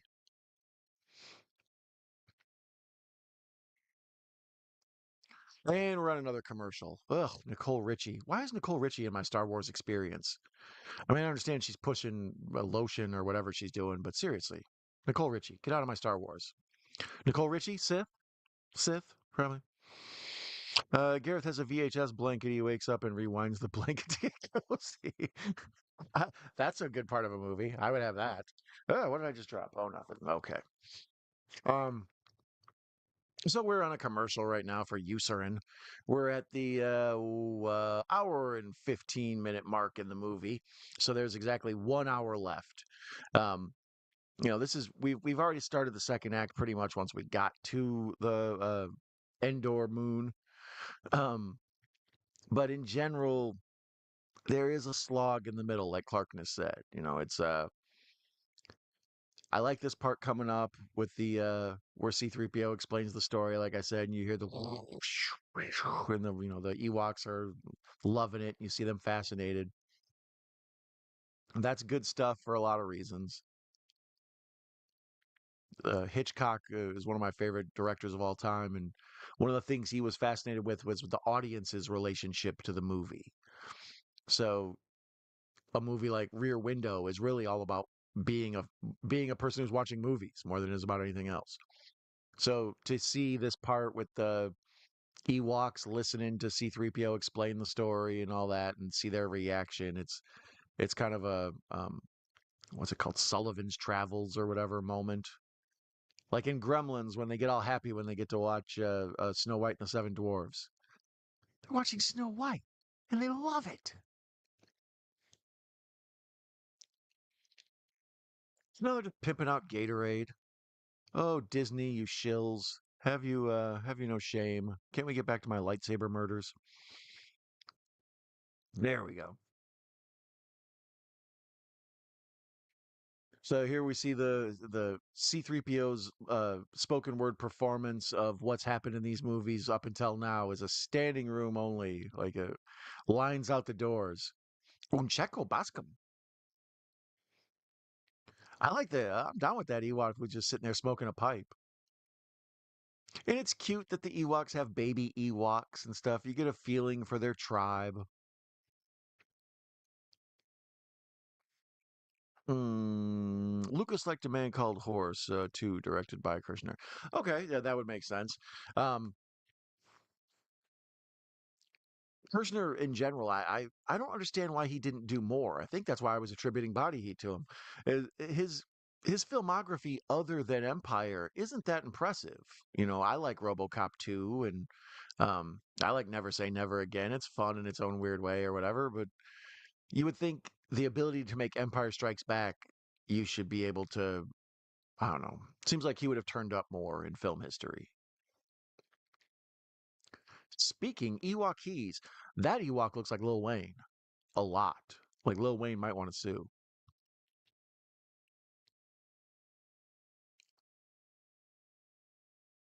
So here's where the Ewoks have this like quiet discussion, and then what's his name, Chim Chirpa or whatever, Chief Chirpa, and they're like, "Congratulations, we are part of the tribe." It's like that's what I've always wanted.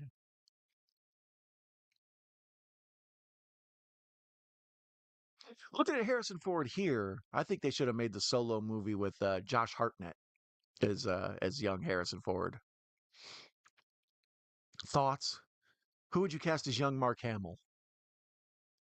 Um, oh, there's Wicket dry humping Han's leg. That's adorable. And here's the weird sneak out moment because there's still kind of the love triangle going on at this point. Um,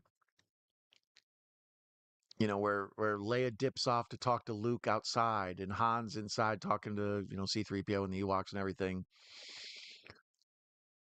And the last few times we've seen Han or Leia and Luke together, they, with the exception of the stuff in Jabba's palace, everything before that was a lot of like smoochy face and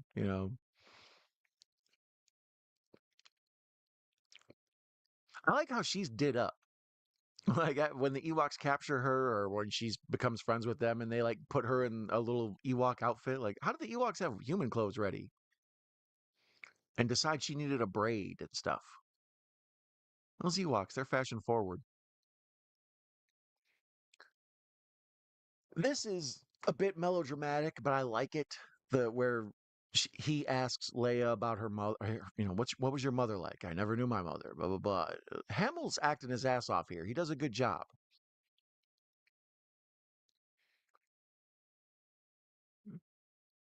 Carrie Fisher, not bad. What's your favorite non-Star Wars Carrie Fisher movie? I'm going Burbs. Every time I watch the Burbs, I think she does a fine job in that. But other than that,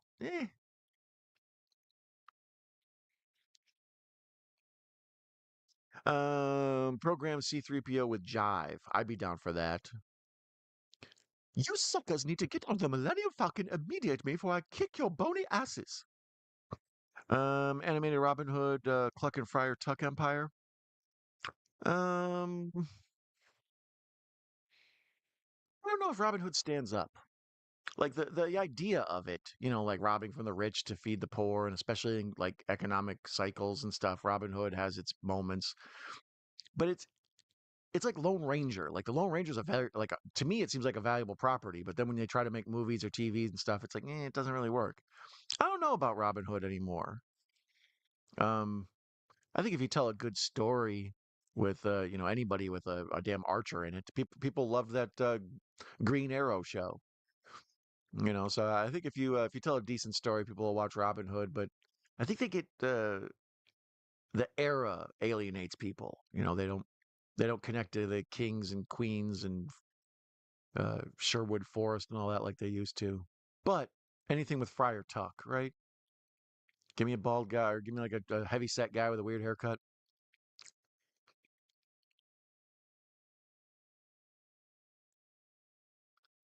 So here's where Luke explains to her, like, I'm getting ready to go fight Vader. And she's like, no, you need to get the hell out of here. You don't need to be fighting that dude. You need to bounce, homie. Master Luke, it has been requested that you bounce, homie.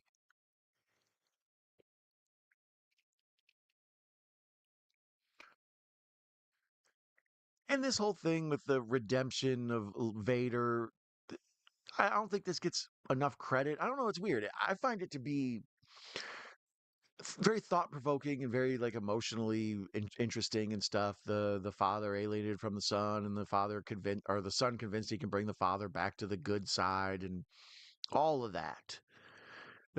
All that's super interesting. But I think the Ewoks sort of overshadow it.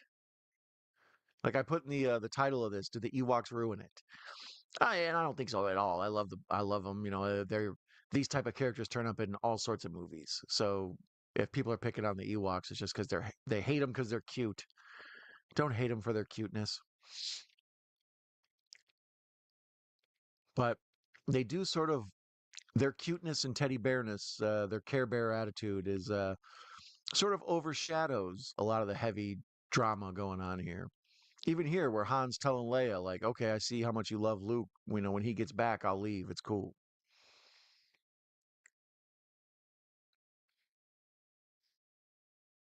Oh, hold me, Han.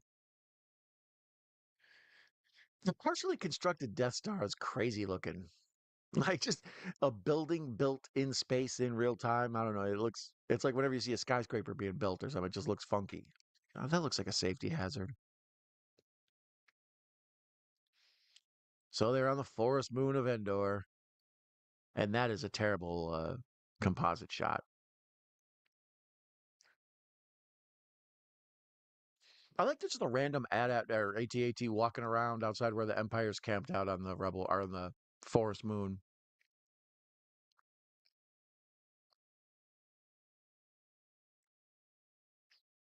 And here's where Vader and Luke meet up or whatever, and he's like, all he had on him was this.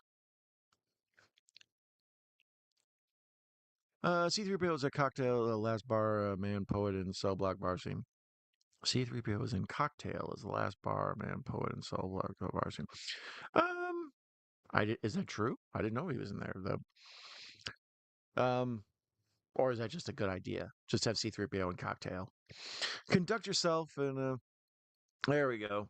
This scene too, like where we see the two of them next to each other, and you see the big giant dude in black, and you see like the smaller, thinner dude in black. I often say Luke hasn't grown into a ninja or a Jedi as much as he is a ninja, and that's kind of the coolness of it. He's such a like a a weaselly dork to start, and then he evolves into this like badass grown man. And then seeing him not afraid to talk to Vader, although he's a little too close, like emotionally, he's like, I know who you are and what you're all about. It's like you were trying to murder him a movie ago.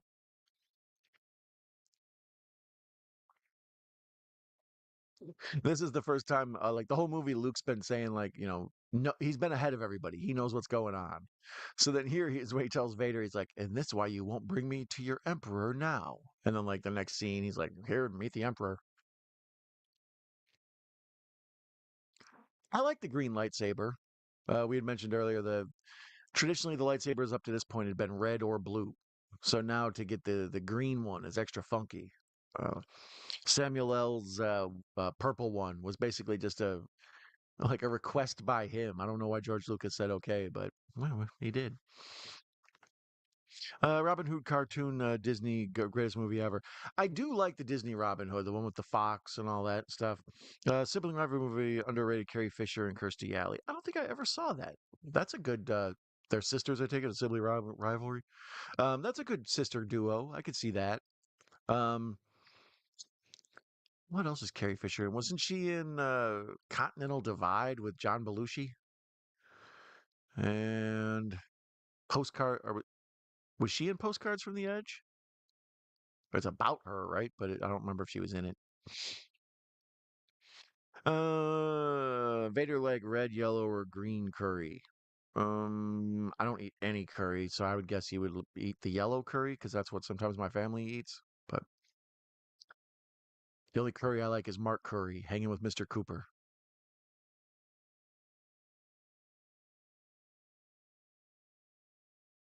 I like the Empire base on Endor, the forest moon of Endor. Like it's cool to see their, military structures and all their like corporate looking crap all in the middle of these woods. It's kind of nice. When the Empire's defeated, I would move into the Empire base on the Endor moon.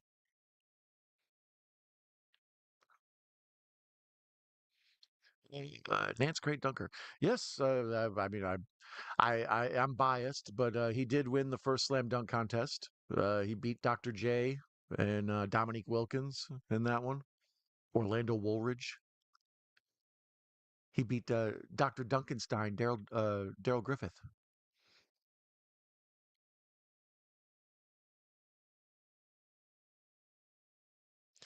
So here they're getting ready to try to break into the. Wow, we went super golden blue there, man. I raved last night about Empire and the color choices and the lighting choices and how things just magically often ended up being sort of amber and baby blue or color schemes that naturally appeal to the eye. So we've spent a whole bunch of time on this drab kind of forest moon planet here. So the first thing when we cut to space, we see is dark or bright blue lights and bright amber lights. It's like, whoa, we just like turned the page to a sunset. I like Lando's relationship with this his weird sidekick guy, the kind of snotty, double-faced dude. What is his name? That's another one I need the original trilogy talk for. Lando co-pilot return.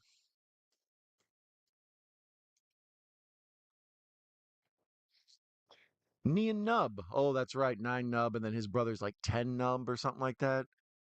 Star Wars names are so dumb. I knew he had a dumb name. That's why I looked it up. So yeah, so he's Nine Nub, but it looks like it's spelled like Neen Nub, which sounds like Ewok talk. Neen Nub. Um, but yeah, there's a cartoon show or whatever where they mentioned that his brother's 10 Nub, I think, or maybe that guy was in the new ones or something. But Lando's relationship with him is I find it to be adorable. They just argue with each other the whole time. Uh, Cocktail, Coggan's Law, good prequel. I would see a prequel to cocktail. I think the world has gotten very sensitive and very soft in a lot of cases.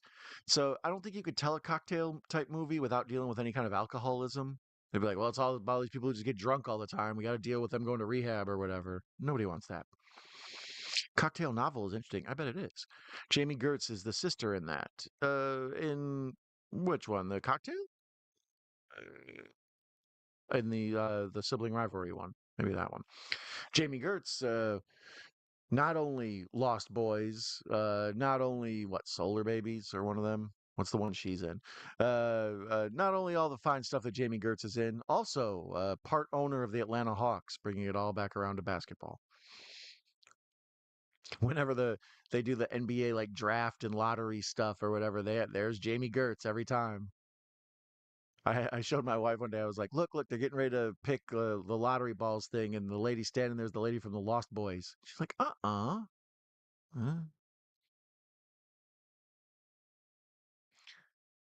So here's where they break in. Yeah, that looks way GI Joe. Uh, they do the thing where they tap the guy on the shoulder, and they're breaking into the shield generator deal to shut it down. That's on the forest moon. You know the plot. And Han does the thing where he taps the stormtrooper on the shoulder and runs by, and the stormtrooper follows him around. And the group of camouflaged rebels looks like they just copied a back of a GI Joe trading card or something. Damn, they built the whole other half of the Empire Death Star since last time I mentioned it. When I talked about how silly the Death Star looked not being complete, now there's like a whole other half of it there. Who is doing the work on that? And why can't they do stuff for me? I had to get new plumbing put in. It took like 2 days.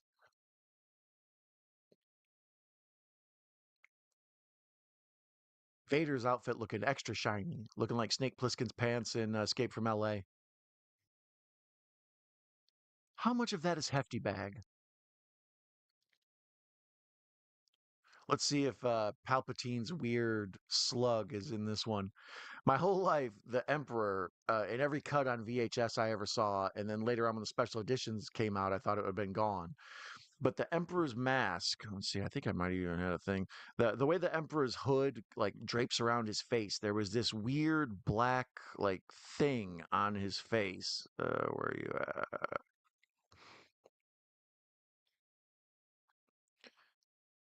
Remove. There it is. Like it looks like it's gone here. Um, him when he's sitting at his throne, there was like a strange black thing. I don't know, like it was a weird shadow on the corner of his eye, and forever it was there. And they added all this stupid CGI stuff in, and then they never fixed the strange like black floating slug up here. So I don't think I've seen it so far in this one. I think it's later on during the main fight that Luke and Vader are having. I think it's just an editing mistake, like a color correction mistake. They went too far and it made it blocky. But yeah, every time I've ever seen this movie, I often get caught up in that. Um, let's see if I can find a better picture. But this whole stuff with Vader and the Emperor and all of this, like I mentioned before, incredibly like complex with mentors and their apprentices and all that. So when you have this situation with the mentor trying to get rid of his apprentice to get a younger, better apprentice, and then this dude being so dysfunctional, wrapped up in his ass kissing emperor ways that he's willing to sacrifice himself for the emperor to get stronger, and then the emotional thing of, well, I can't do that to my son. But then there's like this whole kind of subtext of like, family dysfunction and Luke going towards the dark side that his father is, and instead he redeems him. And there's a lot of beautiful storytelling going on there. It's just most of it gets clouded up in, Ewoks throwing rocks at people and stuff. Ark Hamill's eyes are crazy. I never realized it before. Oh, the defective shield will be quite operational when your friends arrive. Yeah, old buddy is what's his name? Ian Holm? Is that who it is? Ian somebody. Oh, there's a Wilhelm scream coming up here. Uh, there used to be this old in cowboy movies. especially. I think that's where it's from. A lot of times in movies in general, when somebody falls, you'll hear, and it's called the Wilhelm scream. It's the same sound effect over and over and over. And it's kind of a goof. It's like a stock sound effect. Like when you, a lot of you, if you have editing equipment or whatever, if you have sound effects, the scream might be a Wilhelm scream. Yeah, there, I think it was. Um, so there's a part where Han knocks this dude over the railing, and you hear him do the oh, Wilhelm. There you are. I like when they celebrate at the end. The Ewoks. Oh hell yeah, that's the uh, Yub Yub is my jam. I might dance. Uh, I get a bunch of Pomeranians and Lincoln Logs and make Star Wars. Oh, that is brilliant, Stacy. Oh, that is brilliant. Yeah, that's I don't know if I could pin that comment to the top. I would. I could, but I'm too lazy to open up the YouTube app. That's brilliant. I would watch that show for sure. And there he is. Oh, the immortal, beloved hero to all. Where is he? Admiral Akbar. It's a trap. Um, we've talked about this before. I was one of the things that offended me the most about the Last Jedi is the way that they killed Admiral Akbar. You know that he's such a throwaway character and he's absurd. He's a lobster man. You know what I mean? So why is the lobster man so awesome? And everybody falls in love with him, and then they kill him off in the Last Jedi. They don't even show it. It's just a throwaway line of dialogue, like, "Oh yeah, Admiral Akbar died too. I forgot to mention." It's like, thanks. Couldn't you kill Rose Tico off that way? Oh no, she's an important character. Shut up. This is one of the better, though. I often talk about in the how much better the lightsaber fight gets between New Hope to Empire, and then this lightsaber fight is actually right there with Empire. It's kind of the same fight again. The best lightsaber fight in all of them is in Phantom Menace. So yeah, here's the part. No, is it still there? I'm looking. I'm looking. Hold on. No, they got rid of it. You can see the lines of where it used to be. When I was a kid, the shadow around Emperor Palpatine's face over on this side, there was a weird black shadow that would just sort of float there. And especially in the VHS, it looked real blocky and pixely. And yeah, as I mentioned, when they added all these like dewbacks and banthas and stuff to these movies, it's like, did you please fix the weird shadow mistake in the Emperor? And apparently they have. So finally, they did something right.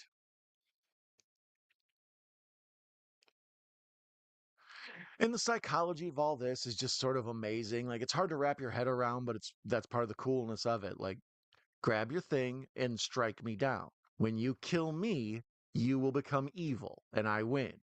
You know, it's like the movie Seven, except way earlier. Um, the the the emotional and psychological logic of it is very hard to wrap your head around, but it's pretty amazing, you know. Strike down your father. Become my apprentice. Once you kill your own dad, what's more evil than that, huh? What do you mean, no? You hate him. So here's when the rebel party that was trying to shut down the shield has been captured, and they're brought out, and we see the stormtroopers and all these folks outside, and this is when the Ewoks attack. They just like pop up, and it's on. Like the Ewok stormtrooper battle, I like it. I don't care what people say. The Ewoks put up a good fight. And that scene where the one Ewok dies, oh, between Yoda dying and that Ewok dying, this movie's like a damn funeral. It's emotional roller coaster.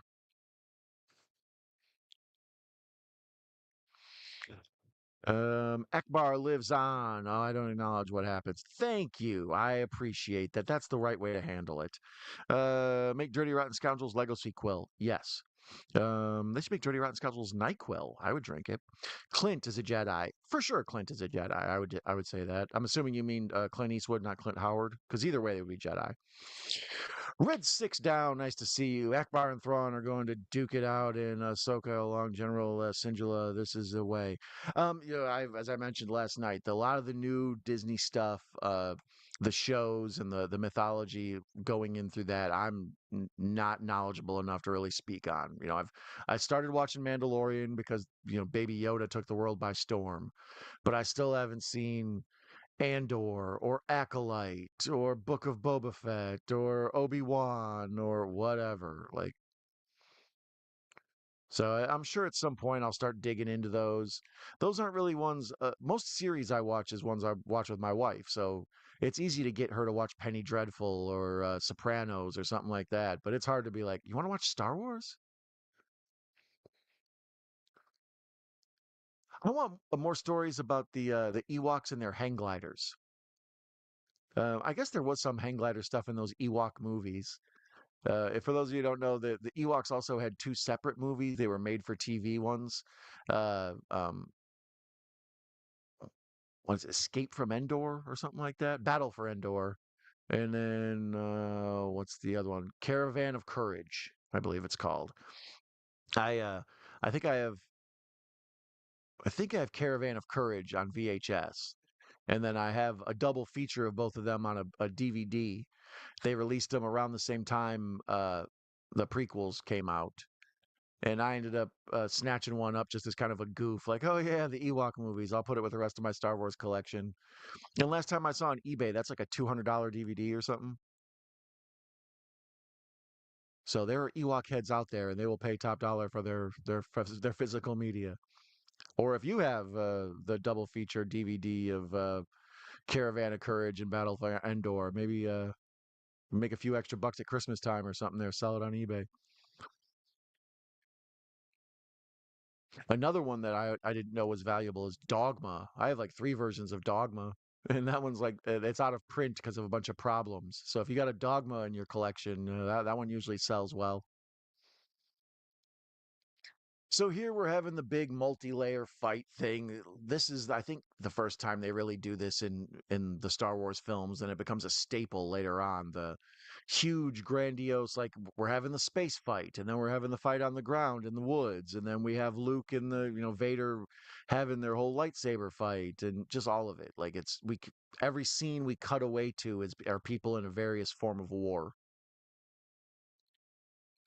Where I don't like it, I mentioned before that in the first one they make real clear with the Tie Fighters, like the straight Tie Fighter wings. Oh, sorry, I forgot I had Akbar on. I should just leave Akbar on for the rest of the show. I like him there.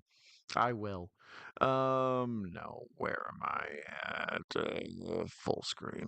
Um, no, the first one I mentioned, the TIE fighters, the regular they look like H's or something. And then Darth Vader's one has like the parentheses look. So it's extra cool. It's like, ooh, stylish. And that way you can tell when all these TIE fighters are flying around which one is which. Well, there we see that model, that parentheses model, it's real common. It looks like the way they fixed that thing I was talking about, the weird little floating looks like a leech on his head, but it was just a shadow. They seem to have added a shadow line inside because it looks fake too, like the shadow inside his cloak, the Emperor's. So it appears they fixed it by adding a darker shadow to blend it in. Interesting. Oh, nine numb. Here it is. There's Admiral Akbar. It's a trap. The crew of Capital finds I'm food. Somebody get that man a cup of warm butter immediately. Oh, there's the part where the Ewok dies. So sad. The way they do it too, where like he gets down and is like, "Hey, are you okay? Come on!" And then he's like, "No." They really tug at the heartstrings there. Uh, um, I think Luthen Rail would have gotten a kick out of Ewoks winning in the Endor the same with Saw Gerrera.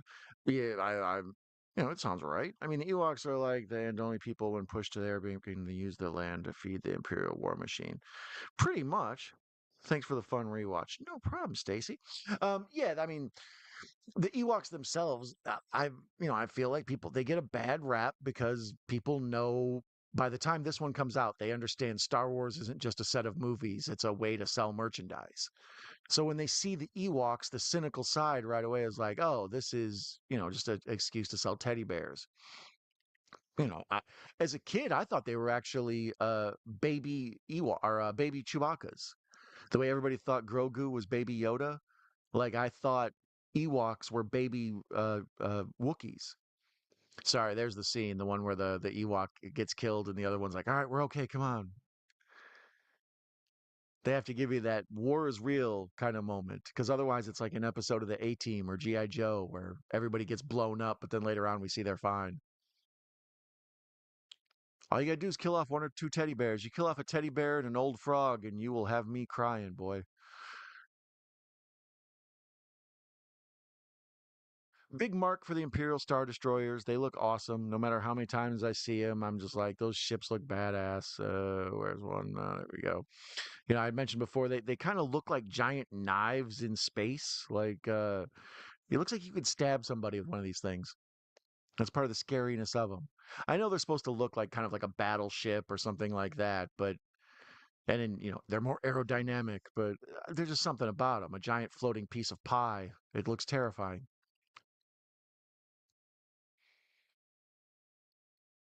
Yeah, that is how they fixed it because you can see where it used to be. I love how worried I am about this damn shadow on the Emperor because it ruined several VHS copies. The first VHS copy I got was the original like media home release box set that came out late 80s, early 90s.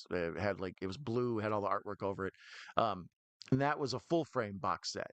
And then later on when they released the special editions, I made sure to get um the widescreen versions because that was when I really started to learn about the difference between widescreen and full frame formats and all that. So when I got the special edition widescreen box set and I was all excited to see Star Wars in perfect, glory or whatever, and I'm watching it and there's that damn same weird black spot on dude's head. And then when they came out on DVD, everybody was excited. It's like the first time ever Star Wars is available on DVD. So I went first day, like that Tuesday it came out. I was there with the box set in my hand. And I remember going home and being like, it's still there. But the DVD box set, I was able to watch on one TV next to a TV with the full frame VHS versions, and you could do like a side by side comparison. The special editions are something like 3 minutes longer, something like that. Um, Full frame was more interesting than the special edition edits. Like, oh, hey, there's a CGI bantha or whatever is boring compared to all these years. I didn't know there was all these folks on this side of the frame that I never saw. And now here's classic screwball comedy. Chewie and two Ewoks bouncing around. And what are these ones called? ATSTs, something like that. That's basically the two-legged version of the AT-AT. It looks a lot like the original RoboCop.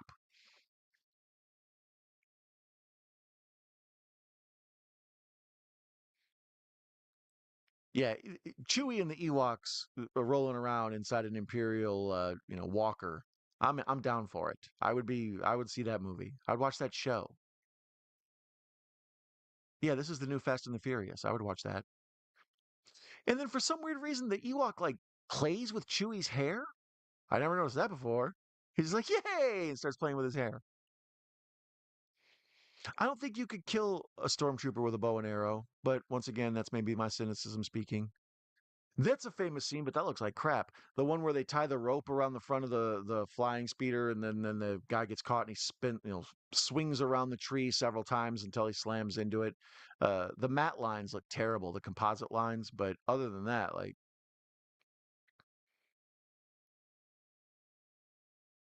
this is also I mentioned when we watched Rambo. I'm a sucker for booby traps in the woods.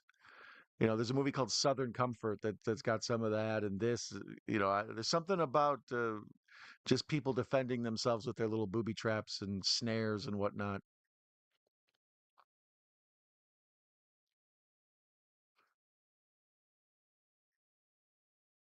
And then here's one of those echo callback moments we talk about. Leia gets shot and she drops down, and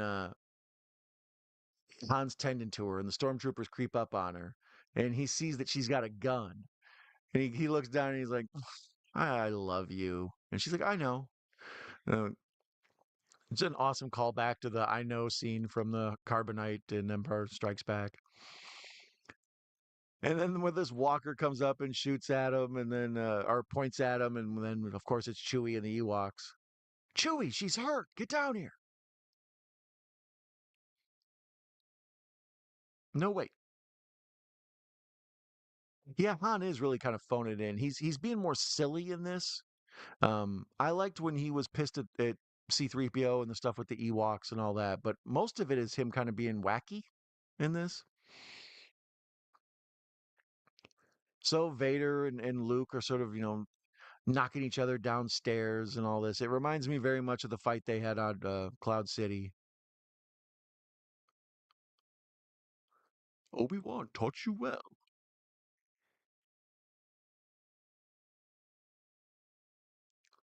Okay. Yeah, Hamill gives a good his like subdued, calm persona in this. It makes you feel like he's got a lot of emotional conflict going on inside him while trying to hold it together and be calm. As an audience, we don't want to see him get angry. We want him to stay calm and cool and hold your shit together, bro. Have a great You too, Stacy. You take it easy. I appreciate you being here and joining me for these. It is currently 3 in the morning Eastern time. We're about to do a shift change here where some of my friends from Britain will probably start popping in. But other than that, yeah, it is late. Um, C3PO into school or City Slickers? Oh, and Back to School? I would rather see him in Back to School. Yeah, him and Keith Gordon, and have him play the Robert Downey Jr. part, actually, is what I want. Actually, never mind. Keep Robert Downey Jr., have him play the Keith Gordon part. I want to see Rodney Dangerfield's C3PO's dad.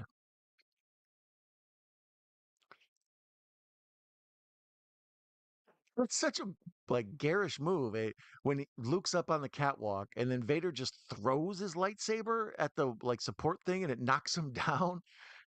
I was watching Django Unchained about a week ago, and there's just a part where two dudes get in a fight. The one guy just shoots the other guy's horse. Like, there's something so cold blooded about not doing it the normal way. Like, well, I would do it this way. That's how somebody smart would do it. Readapt the K. The K? The Koi? Gareth is C3PO. Oh, Gareth is, yeah, I would take Gareth as C3PO. I would like to see Gareth in charge of any Empire facility. Like, he could definitely run that Forest Moon on Endor way better than they were, you know. So we're coming to the end. So of course they had to hit me with a commercial. We've got 25 minutes left in the movie. We're at the 150 mark right now. So basically, we're gonna have the whole bit of business where Vader and Luke, have their conflict. The Emperor gets picked up and thrown down and electrocuted and all this. Frankenstein, the monster, killing his creator and what have you. Um, and I think that's why the Frankenstein scene, or basically Frankenstein scene in Revenge of the Sith happens. Is like they remember that scene from this, where this scene from the whatever. When Vader kills the Emperor, it's very much Frankenstein, the monster lashing back out at its crazy creator. And we still got to wait 30 seconds for commercials. Ridiculous. Um, with this trilogy here that I've watched, I'm glad that they exist, and I think they're so perfect. I kind of have to remember them on their own, away from everything, because they get so muddled in with all that's happened since, with the disappointment of the prequels and the real disappointment of the Disney movies, and the high points of some of the stuff with the Disney programming on their show, Disney Plus, and it's just been a real roller coaster. A lot of stuff like, oh, you're going to get a lot of Star Wars TV, which was Lucas said all along, and then the TV always ended up being animated. So then now to have all these Disney serials, or uh, serialized shows that run and everything, it feels more like what Lucas wanted, but it's being done by the wrong people or something. I don't know that. Star Wars used to be just so basic and pure in three movies and it was cool and action figures and occasionally comic books. And now it's just too much everywhere all the time. Once again, callback, the um, where Han dresses up like a Imperial soldier, and then they break into get him to open the door for him. It's a callback to the whole stormtrooper thing on the Death Star in A New Hope. That was bad editing. Wow, I never realized how bad that editing was. That's the people in the Empire Force Shield Generator base come out. They've been lured out, and the Ewoks pop out, and they realize that they've been captured by the Ewoks. And in the background, you can see Han like kind of laughing at the reaction of the Imperial soldiers getting captured. But then they do a quick cut to Han, and he has a totally different expression and does like a little. Yeah, I never noticed. It was a terrible editing mistake. And now we're back to Luke and Vader in the shadows. Give yourself to the dark side. It's the only way you can save your friends. This is all fantastic. This is Empire level to me. Because the lighting is good. It's all dark. It's lots of reflections of color lights. And, even Mark Hamill's performance there, he's stuck in the shadows, kind of hiding for safety, but you can see on his face he's got like this trauma. And here's where Vader is like, "Oh, I've read your thoughts. I know that Leia exists."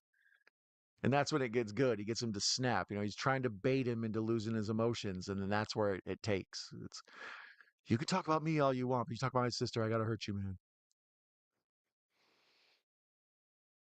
And this is where Luke overpowers Vader. The key word for Vader, the entire three movies we've watched, I've just said power.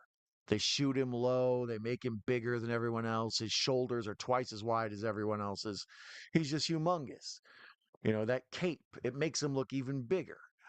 So there to see Luke, who looks so much smaller than him in the scene where they were walking to come to the Emperor here, to see him overpower him, it's like the end of a Rocky movie or something. It's like watching him defeat Drago.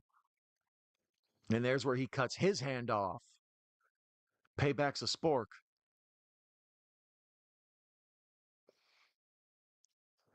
And then the Emperor walks like a creep, like he he's essentially Uber Gargamel. There are legends of the ultimate Gargamel that exists, and then I think this is him. Fulfill your destiny and take your place at my side. He overacts more than anyone. Like as far I often whoa, that's a bad edit too. The lightsaber while Luke is looking at his hand and thinking about his, humanity and how he's his father and all this. So right before he's getting ready to, tell the Emperor no, the lightsaber has like a weird gap in it. The editing, I don't know. Like I say, those things matter to me now because they've gone back and fixed this movie how many damn times. So for there to be any mistakes is mildly inexcusable. If you have to meet a, release date of whatever, if mistakes happen because you were Russian, they happen. It's part of the beauty of the movie. But when you're just going to keep going back and fixing it, there should be no mistakes. There's a zero tolerance for mistakes after you've had five different cuts of this movie.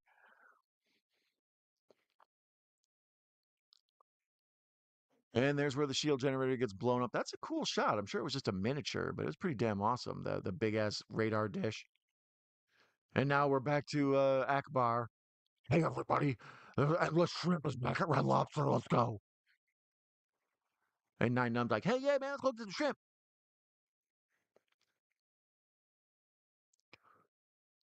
This HD transfer, though, like, Palpatine looks good. Like, he looks scary and weird, but some of the close ups of his face, you can see the makeup work. Like, there, that's clearly a bunch of like oatmeal glued to his face or something.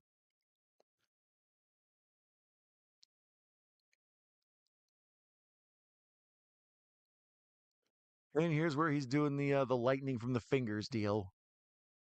This is one I would like to see more of in Jedi fights. There's not enough of like one hand shooting lightning while the other hand's wielding a lightsaber, and then you force, lift a box and drop it on somebody and hit them with some more lightning. If you're gonna have like a Mortal Kombat type video game, I'm looking for the hand lightning, more of it. And this whole part is awesome too, though. That the he's shooting him with the lightning from his hands, and then we keep cutting to Vader. And Vader's wearing a mask, so you can't see emotion on his face. But the lightning, electrocuting Luke, it sort of reflects off his face, and then we can sort of see in his like the eye and the nose part his humanity for like a quick flash in there. We see a man, and then later on, like when he picks up the Emperor, you can see it more like his skull and stuff. Super brilliant way of getting your point across, though.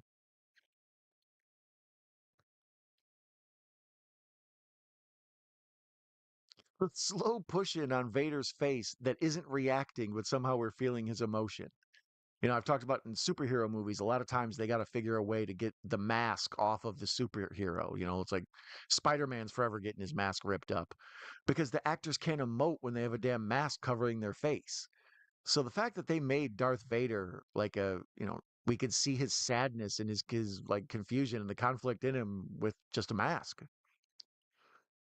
And there was that shot I said where you can see the sort of the skull lit up inside there. Looks crazy. And then supposedly it wasn't the lightning that killed him, but when he throws the Emperor down in that, power plant thing there, and then the big nuclear reaction thing shoots up, supposedly that is what gives, like, basically kills him. He has, like, radiation poisoning.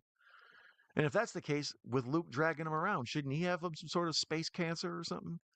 I got questions. I got questions. But we're coming up on more one of the many parts of this that I truly do love and find interesting when all the bad guys are fleeing the Death Star like a rats on a sinking ship. But we see Luke trying to get Vader off. Well, that sounded gross. He's trying to like lift him up and carry him over to the escape pod shuttle deal, and everybody's just sort of doing what they're doing, not paying attention to somebody like carrying away Darth Vader's body. Oh, it's not important. We got to get out of here.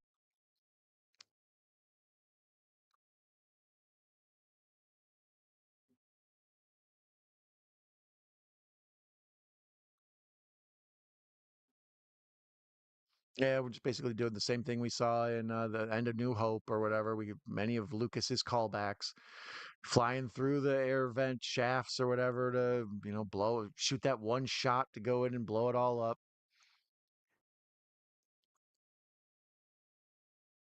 There's where we lose the satellite dish on top of the Millennium Falcon. They've later on it depends which one you buy, but some Millennium Falcons have it and some don't after that. Thanks, Lando.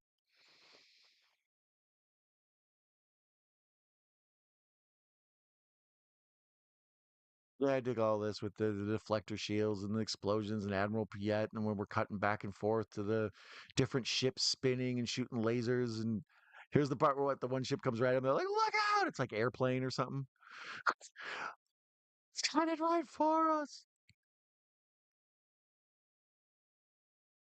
And as I said, these the ships look like giant knives, so they've realized that too. And then when this one explodes and it turns and it just goes into the side of the other one, like.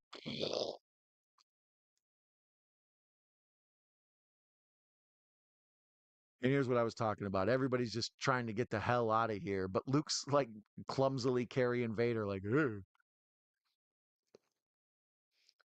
And this has been discussed. It was in Chasing Amy and a few other things. They talk about the revelation of Vader's face here.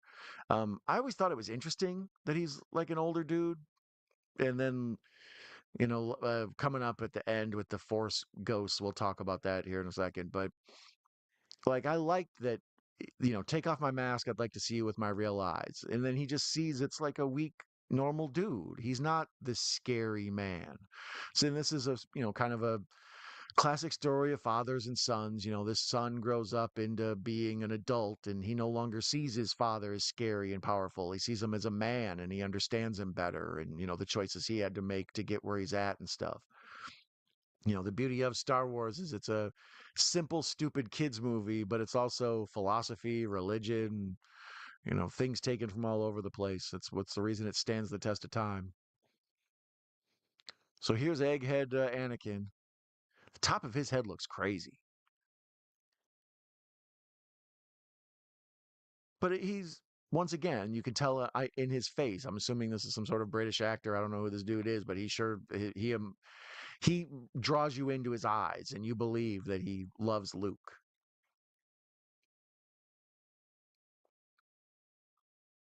And then the thing where he's talking about how you redeemed me and everything. So the story does tell a complete tale. I think that's kind of the problem with um, the prequels, the way they end and the way the story is told.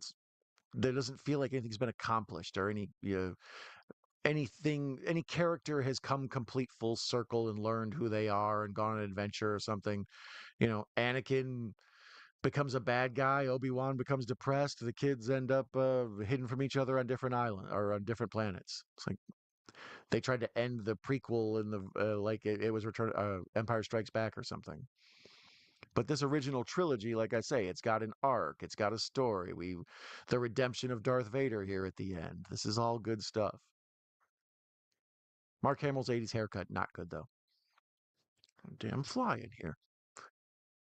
So here we are. They get into the center and they're getting ready to shoot to blow up the Death Star. And we're about to wrap this up.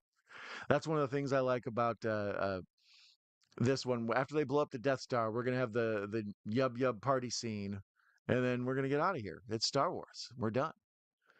I don't know about yub yub. Usually, when the thing's over, movies are over. I like their to get, as I've said a million times, when the monster's over, your movie's over. So once they blow up the Death Star and they've defeated everybody, the bad guys, and we move forward, we don't need much of a movie beyond that. So Num Yub, I could take it or leave it, but personally, I enjoy it. Yum yum. Sorry, I will totally get demonetized by YouTube for singing Yub Yub. That's a good one to be whistling, while you're doing stuff. Excuse me, are you whistling Yub Yub? Sure am. Yum yum yum.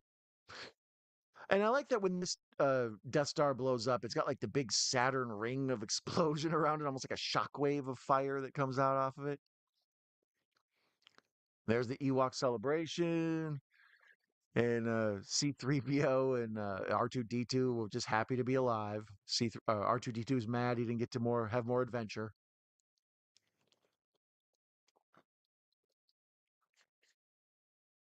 So here's where we have the scene where she reveals like, "Oh, I can feel that Luke's okay," and he's like, "Oh, you love him, don't you?" And he's like, "Yeah." He's like, "He's my brother." And Han Solo makes a face like kind of all of us did, where he's like, "What now? Since when?" How did Carrie Fisher keep her eye makeup so good through being in a war? Well, I guess technically a battle. Well, at this point, a war. The war's over. He's my brother, and he ain't heavy. His dad is, though. You should see my brother trying to carry him. It's ridiculous. Oh, yeah. So there, she's even making out with him, and he's like, "Well, this is a mess." Oh, wait a minute. I guess it's not. I don't got to do this love triangle thing anymore. Speaking Ewokese, YouTube needs to let Ewokese be one of the base languages. Wow, I've never seen the bottom of an Ewok foot before. Very, very fake looking, impractical. I don't see how they could run with that. And there's the torch where we give Vader the Viking funeral. I was kind of talking about this before too. This is one of the many damn things that the special editions and all this is screwed up. Um, they used to have. Oh wait, remove. They used to have. Uh, the old guy at the end, like when you take off Vader's mask and we see it's kind of an older dude, and Luke gets to see his father for like the first time or whatever. And when they redid it, the prequels, and they had Hayden Christensen, they ended up like putting him in there.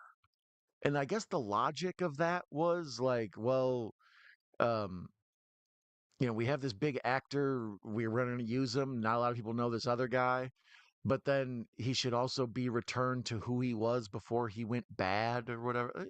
Dumb. Just leave the other guy. So yeah, here's expanded Yum Yum. We're seeing all the places all over the world. So instead of just them partying on the forest moon, we see Coruscant and um there's that damn city planet I can't think of the name of. All of it. Naboo. Yeah, there's Coruscant. That's the city planet. And then Naboo and um I think I don't know where that was in the sandy place. I would assumed it was some sort of like Tatooine or whatever, but never can tell. Maybe it's wherever the hell Ray lives.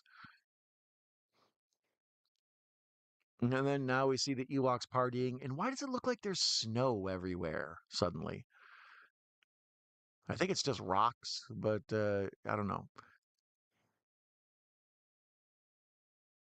Oh, Ewok! They got Chewbacca dancing with the Ewok, and it looks a lot like that GIF of or GIF of Lurch dancing with Wednesday.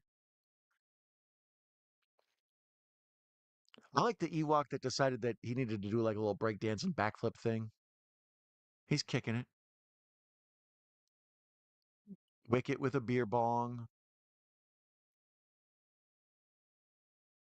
Boy, Luke back walking tall with a big lightsaber swinging, if you get what I mean.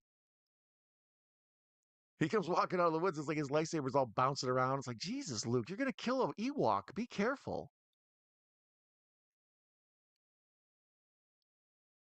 And the Ewoks do the Ewok. There's one. That one Ewok had a dance that people need to copy. That needs to be the next hit. Megan the Stallion needs to do the Ewok dance. So there it is. There's Hayden Christensen in place of the old buddy. The one down here is how it looks now, but forever it looked like that. And it was stupid that they changed it. I wish they wouldn't have, but they Sorry about that. I hit remove instead of solo. Uh, Speaking of Solo, there it is, directed by Richard Marquand, and it is over. Once we've defeated the Empire, let's have a little jam session, and then we'll move on and get the hell out of here. And that is Star Wars Episode 6, The Return of the Jedi. As I said, it was originally called Revenge of the Jedi, but that sounded too scary for people. Um, I enjoyed it. I like it. I like that Hamill, Ford, and Fisher get top billing together. It feels like they should. Billy D is right there equal with Anthony Daniels. I don't think that's fair. Um, Peter Mayhew ahead of Anakin Skywalker. Sebastian Shaw, okay, that's who played the old one. And then Ian McDermott is the new Emperor. The old Emperor, back when I was a kid, I mentioned during Empire Strikes Back that they had a different person play the Emperor. And it was a woman, and they did like weird, funky prosthetics, and they often used like a baboon eye thing on her face. It was weird. Anyways, that is Star Wars Return of the Jedi, and I'm going to wrap this up and go to bed because it is 3:30 in the damn morning. But you can never go wrong with Star Wars, and the fact that now the trilogy is complete, I feel like I can relax. You will be. Anyways, I thank all of you for joining me here tonight and hanging out and watching preferably all three of these. If you don't like Star Wars, there are more than 100 other movie commentaries for you to check out at the Night Owl Movie Talk homepage. I suggest you go there and see those. You can also get yourself some merch. You can get yourself a copy of Star Wars on physical media in the description. But either way, what you can do is have yourself a wonderful night. And I thank you for joining me. And I thank you for all the times you've joined me in the past and will join me in the future. And I wish all of you green grass and high tides forever. Adios, amigos. Thank you for joining me.